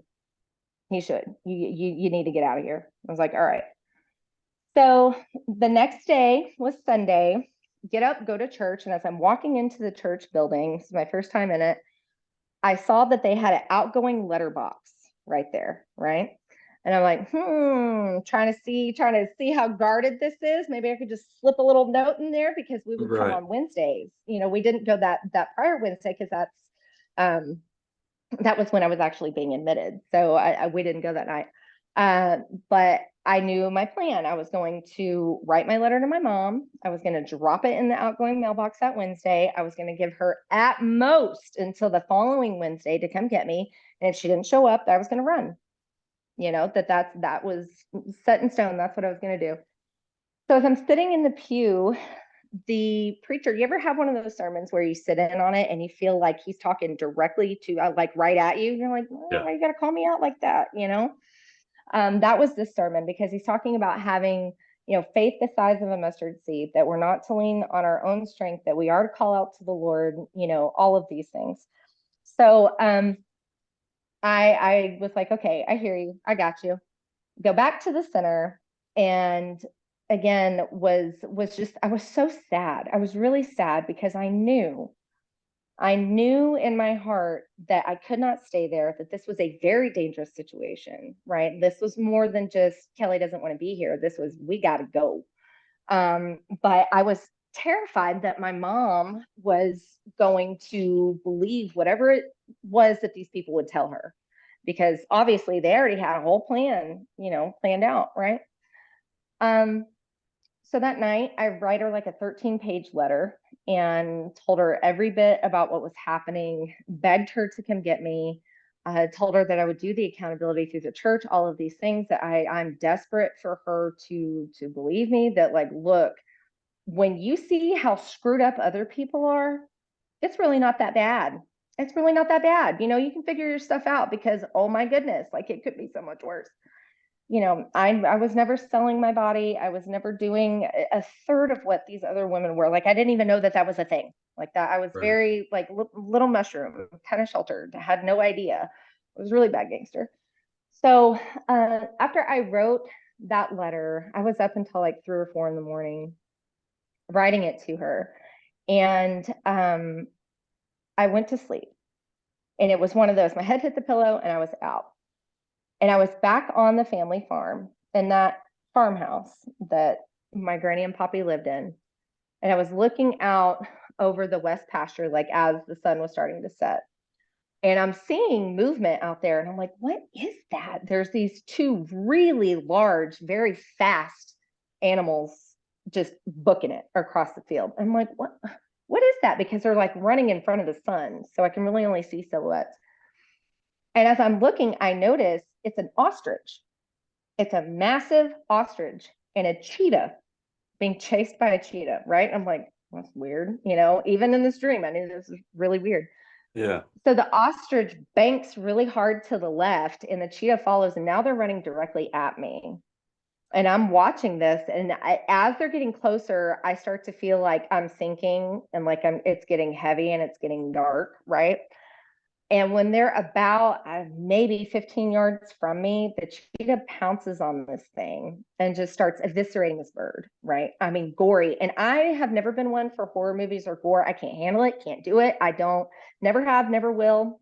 I don't like it. So for my brain to concoct this, I don't know where I would have got that imagery from because I don't watch things like that, but it was so graphic. And as this cat is tearing this massive bird apart, there are these shrieks that are coming from it that sounds like 1,000 women screaming at the same time. Mm. I mean, it's very dark. And then I started to smell like sulfur and rotting meat at the same time. And I'm like, oh, and like as it's tearing this bird apart, I'm feeling blood and stuff hit my face and hit my skin. And I'm like, this is so strange. And as this bird's decimated, this cheetah thing looks at me and stands up like a man would, right? And then Mm. does that Cheshire cat grin, and start to lunge it lunges towards me, and I wake up. And when I jolted awake, I could still smell sulfur and rotting meat in the air. Mm. I mean, like it was undeniable. It Yeah. was so heavy. And so I just grabbed my Bible and started praying. I'm like, Lord, give me a word, give me a word. And so, it was just, he gave me several Psalms actually. And I was not great at Bible verses and things like that. Admittedly, ADD. So I, Yeah. I don't commit things in memory super well. But, Psalm 91 was one Oh of yeah. them. And yeah, I'd never read it. I'd never read it until that time, and it just talks Wow. about how, the Lord is our rock and we stand on him, and that he will deliver us. And so I just keep reading that over and over and over and over again. So I must have fallen asleep a little bit at some point, but then there's this loud banging noise and this ruckus again going on in the circle room at like 6:45 that Monday morning. So we all rush out there to see, what is happening, what's going on here. And it was two sheriff's deputies that had, I don't want to cry, but it's going to make me. They had gone down the Women Without Children hall and arrested Lakin and drug her out in her t-shirt and underwear and arrested her and took her to prison. Okay. Somehow, this man knew that she had told me. And because he came to me next and he said, "Get your clothes on. You're coming to my office. Get your clothes on." And he's just barking, you junkies, you're all the same. You think you're better than us. You think you know what you're doing. I mean, and I was like, what is happening? And they actually arrested another girl. And I think I didn't know who the other girl was, but I think it was the girl that had seen them, walked in and saw them, that was on yard duty, with Yeah. Lakin. Um, so I go down there and I'm irate. Let me talk to my mother. You're gonna let me talk to my mother. Let me talk to my mother. And he just says, I think that Colonel Sanders is really offensive. And I was like, kind of looked at him and I was like, how would you, how'd you, what are you talking about? He goes, "You didn't call me a Cajun, Colonel Sanders?" I said, "Who told you that?" He goes, "Nobody had to tell me." And I'm like, what on earth is he talking about? Like how did he know? How did he know? Wow. And he like almost verbatim repeated back the conversation that her and I had had. And, even like little things that I had done when I'd gotten back to my room. And of course, I made sure the little, thing was hidden. Is there a possibility that there could have been hidden cameras everywhere? Yeah, sure. I mean, I'm sure there is. But I know, and it was revealed later to me, that this man was capable of astral projection. I don't have any hardcore proof of this, none whatsoever. Right. It's just things that through prayer and through a lot of work with the Lord, these are things that he showed to me. I mean, the man was a warlock. Yeah. He was absolutely a warlock, and he used spying spirits and all sorts of things, manifestations, everything to terrorize the women that were in there. Oh You my know, goodness. But I was dismissed from that program, and he refused to let me talk to my mom. I figured out what the 4 padlocks were for on the outside of the library. They lock people in there when they dismiss them. So I was separated from my daughter and locked in this library for 6 hours. It took my mom 6 hours to get from the DFW to Minden. Um, while I was very irate and I was terrified. I was terrified that when my mom got there, she was going to say, "I told you, and you screwed up, and that's that." Right. Right. spent vast majority of the time praying, but also beating on these doors and threatening to literally burn the place down if they did not bring me my child. Because at this point, this is now, I'm being held hostage, Yes, and they absolutely. have kidnapped my daughter, that's what's happening. I always carried, kind of graphic, but I'll try to not be. I always carried a little matchbook, the $200 and a crayon wrapped up in saran wrap on my person, okay, at all times, because I never knew when I was going to need it. And that was like what I was able to collect. And I did. I kept it in my underwear at all times. So I was threatening that I was going to burn the joint down, and they didn't take me serious until I took one of those unlit matches and told them, this is your final straw. Like, I'm in here tearing stuff up in this trash can. I'm going to burn this facility down if you do not give me my daughter. Yeah. Push the little note out from underneath the door. About 10 minutes later, the director's wife comes in with my daughter, and she's shaking and crying. And she's like, you don't belong here. You don't belong here. You got to get out of here. You are not like the rest of them. You got to get out of here. And she confirmed that Pasadena had called them and told them that we weren't like the rest of them, and that I was going to cause a problem, and that, that was going to be an issue for them. And they didn't believe.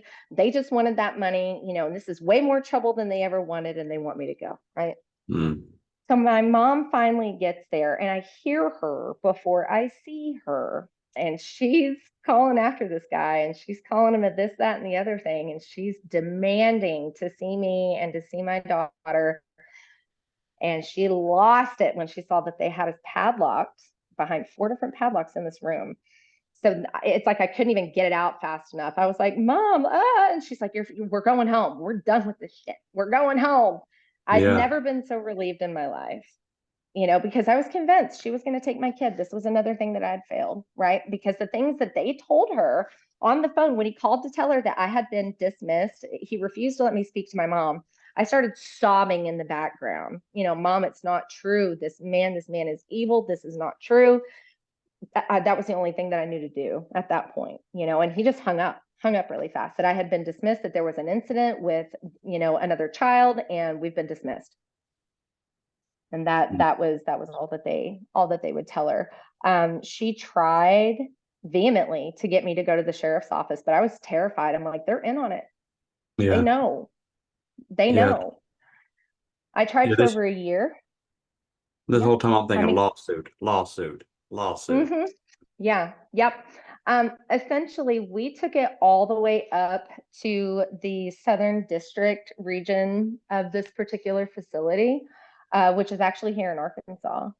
And the head honcho guy laughed, and his final words about it were, "Who's going to believe a bunch of junkies over a pastor?" Mhm. Yeah. That was what he said. But I don't know Lakin's last name. We were not allowed to tell one another our last names. We were not allowed to share personal information whatsoever to prevent, um, us from finding one another. But she did at least 7 years in prison to tell me the truth of what they were doing to my kid.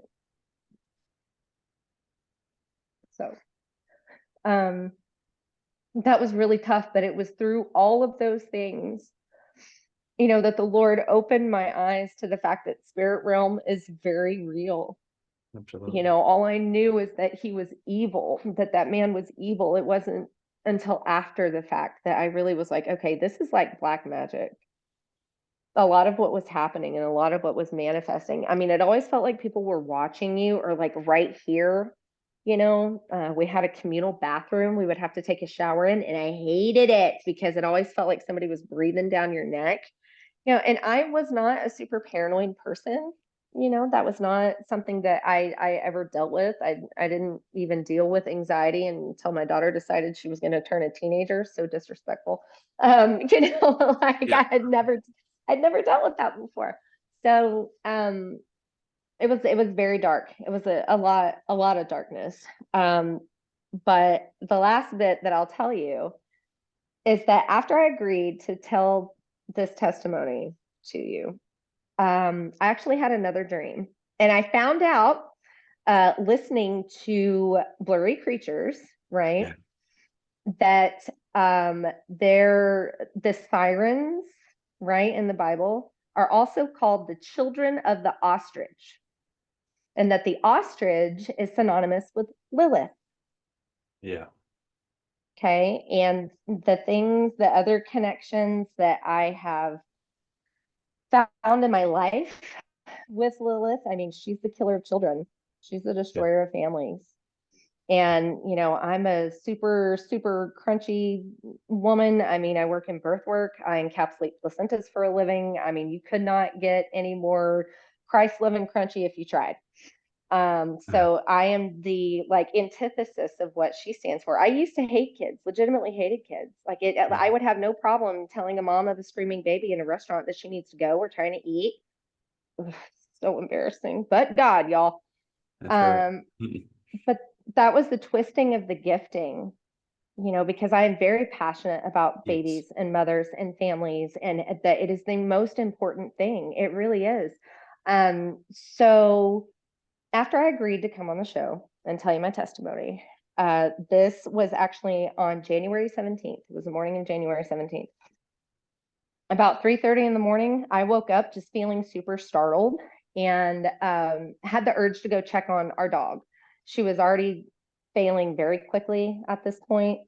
So I was getting up every 2 hours in the middle of the night to let her go out and go potty. Otherwise, she would make a mess on the floor. And I just had this deep sense of urgency to go check on the dog right now.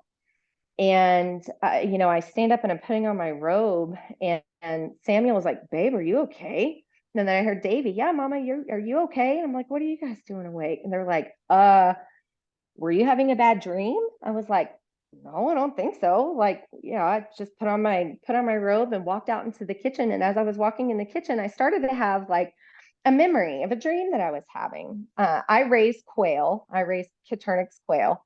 Little bitty, they're like a pound. They're tiny little birds. They are not Yeah. vicious whatsoever. They think they are, but they're not. They're vicious to one another, very cannibalistic, but they don't scare me. But in this dream, I had my quail in the wire cage in our garage. They have an 8 by 7 foot aviary out here outside that they stay in because I think leaving birds on wire is cruel. But in this dream, they were in this wire cage. And as I'm opening the cage door for whatever reason, they start flooding out of the cage and they're attacking me and they're tearing me to pieces, right?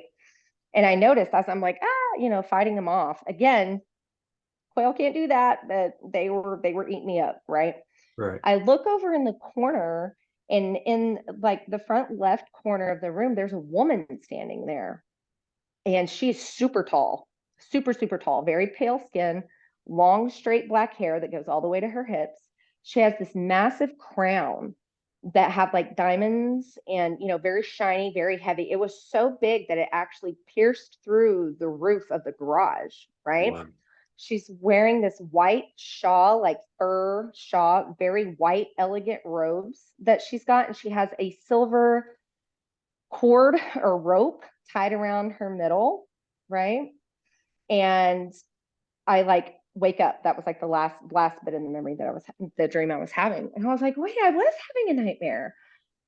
Okay, so I go back in the bedroom and I was like, I think I actually was having a nightmare. So I tell them all of that. And I thought that was really strange. And my partner goes, well, you were rebuking something in the name of Jesus. I mean, like screaming it, like you woke us up. You were screaming, I rebuke you in the name of Jesus. And I was like, well, that doesn't sound right. So as I'm laying down, I start asking the Lord, like, why, what? And then very loudly, the Lord was like, that is not what was happening. That's not what was happening. So then I had the real memory of what was happening. I was with thousands of other people, and we were on a stage. We were laying flat on our back, like we were floating in water, flat on a stage. And out in the audience area, countless demons. There were countless demons. And there's these super bright lights. Like if you're standing on stage, if you've ever, been Yeah. under the lights on a stage, they're incredibly hot, incredibly bright. And again, in the front left corner, there's that woman standing there. And they're chanting. They're chanting. It was a language I didn't understand. And as I started to like look around, I started to sit up and I started to scream, I rebuke you in the name of Jesus. And her little minion demons that were around us on this stage, they kept saying, she's waking up, it's not going to work. Why is this one awake? She's waking up. This is not going to work. And she snaps her head around and looks at me. And again, that same pure hatred look that I had seen two other times before in my life was coming straight from her, right? Mm-hmm. And, they're like freaking out. She's waking up. Why is this one awake? Put her back to sleep. Make this one go back to sleep. And she starts to walk towards me, like wade through this water. It wasn't water, but it acted like water of some sort. I don't know, plasma. I don't know what it was. But all Yeah. the other people were flat on their back, stiff as boards, flat on their back. And I was fighting to sit up and screaming, I rebuke you in the name of Jesus. And the closer she got to me, the harder it was for me to sit up, the harder it was for me to draw breath. And I just kept fighting to say, I rebuke you in the name of Jesus. I rebuke you in the name of Jesus. She got to me, and then I blacked back out and woke up.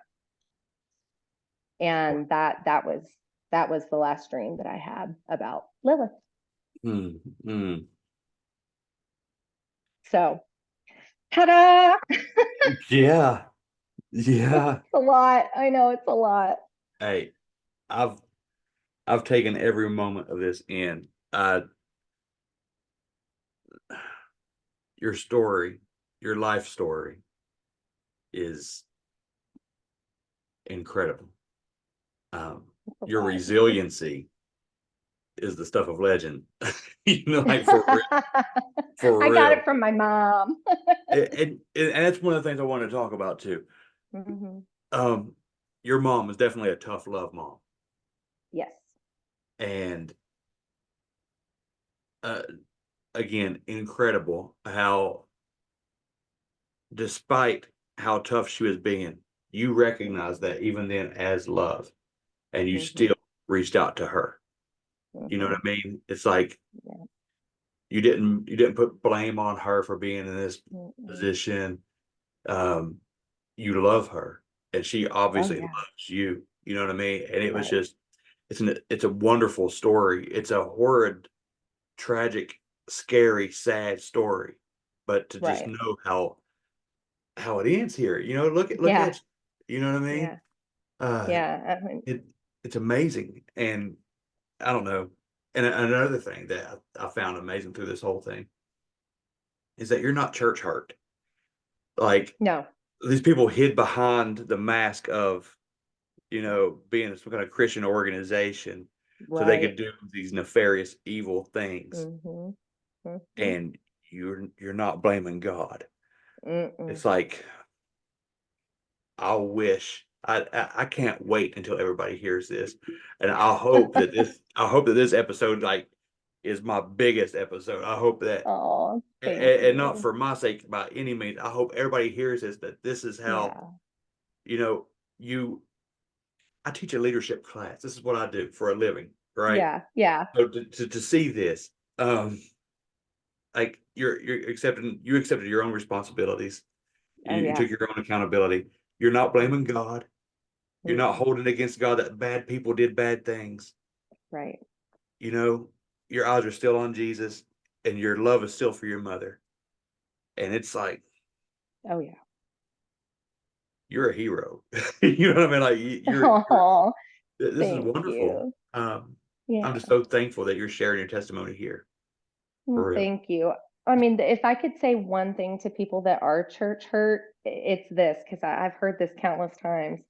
Well, that's what Christians do. They hurt people. No, the hypocrisy of man is not the hypocrisy of Christ. Okay. The hypocrisy of man is the exact reason we need Christ. Okay. That is the complete antithesis of Christ's heart. Yeah. Far too much, far too often, for far too long, people have used the name of Christ to harm other people. They've manipulated his words. They have lied. They've twisted it to fit their own agenda. They've cherry picked all of the above, right? And even in the midst of my worst nightmare, right? Jesus still met me where I was. He met me where I was, because when I came out of that, it was like my eyes were open and stuff just left and right. I was like, oh, dang. I mean, we may have to do a part two, because there's so much more. I had many, many more experiences of, like, my daughter actually almost passing away from a tree net reaction. And like that was terrifying, that, Wow. and how all of that played out. Even moving here to Arkansas, to other dreams and things that I've had. I mean, it's just so much. We would be here forever Yeah. tonight if I were to tell it all. But the thing is, hi baby. The thing is that my mom is the reason that I am where I am today. Without her, without that tough love, and without the crap she's gone through in her life, I mean, hey, mama, I'm calling you out, sweet cheeks. It's your turn to tell your testimony because, listen, she's a bad bitch. Okay. She Yeah. is. Like, when I went to jail, I was like, you can call Jesus, you can call the Pope, you can call anybody but my mom, please. Because she's the only person on this planet that scared me. Right. But now she really is my best friend. She's my person. And the redemption that has happened in our relationship through all of this, I wouldn't trade a single thing if that meant that I wouldn't have the relationship that I have with my mom. There you go. Because I talk to her every day, sometimes 3 or 4 times a day. And then if she doesn't answer the phone, I'm like, hello, pay attention to me. It's just, she's my person. And we, um, God knew that I would need her in my life, but he also knew that she would need me Yeah. in her life. And so we very much complement one another. And I wouldn't be who I am. I would be dead. I would absolutely be dead if it weren't for my mom. So, just to anybody who has been church hurt, like you said, or who thinks that there is no redemption, for family members or friends or whomever that you may have had these very difficult situations with, um, there is. There's healing. There's healing through Christ. I mean, I never, ever, ever, ever in a million years would have thought that I would live the life that I have now. That I never thought I would live to see 30, honestly. And I turned 37 this year. So, There you go. yeah. Yep. Awesome. Awesome. I appreciate you so much for coming on the show and for doing this. Yes, sir. Um, it has been wonderful just to hear the redemption story, the Mhm. survivor Yeah, story. Um, absolutely. yeah, if you want a part two, you just say when Okay. and we'll Okay. hook it up. Okay. Okay. Yeah, All that sounds right. great. Thank you, Bo. I appreciate your time. Hey, Kelly, thank you so much. Have a Yes, wonderful sir. night. I know it's getting You late. too. Yeah, we're Go love on that baby. okay. Thank you. Have a good All right. night. Bye. You too. God bless. Uh-huh.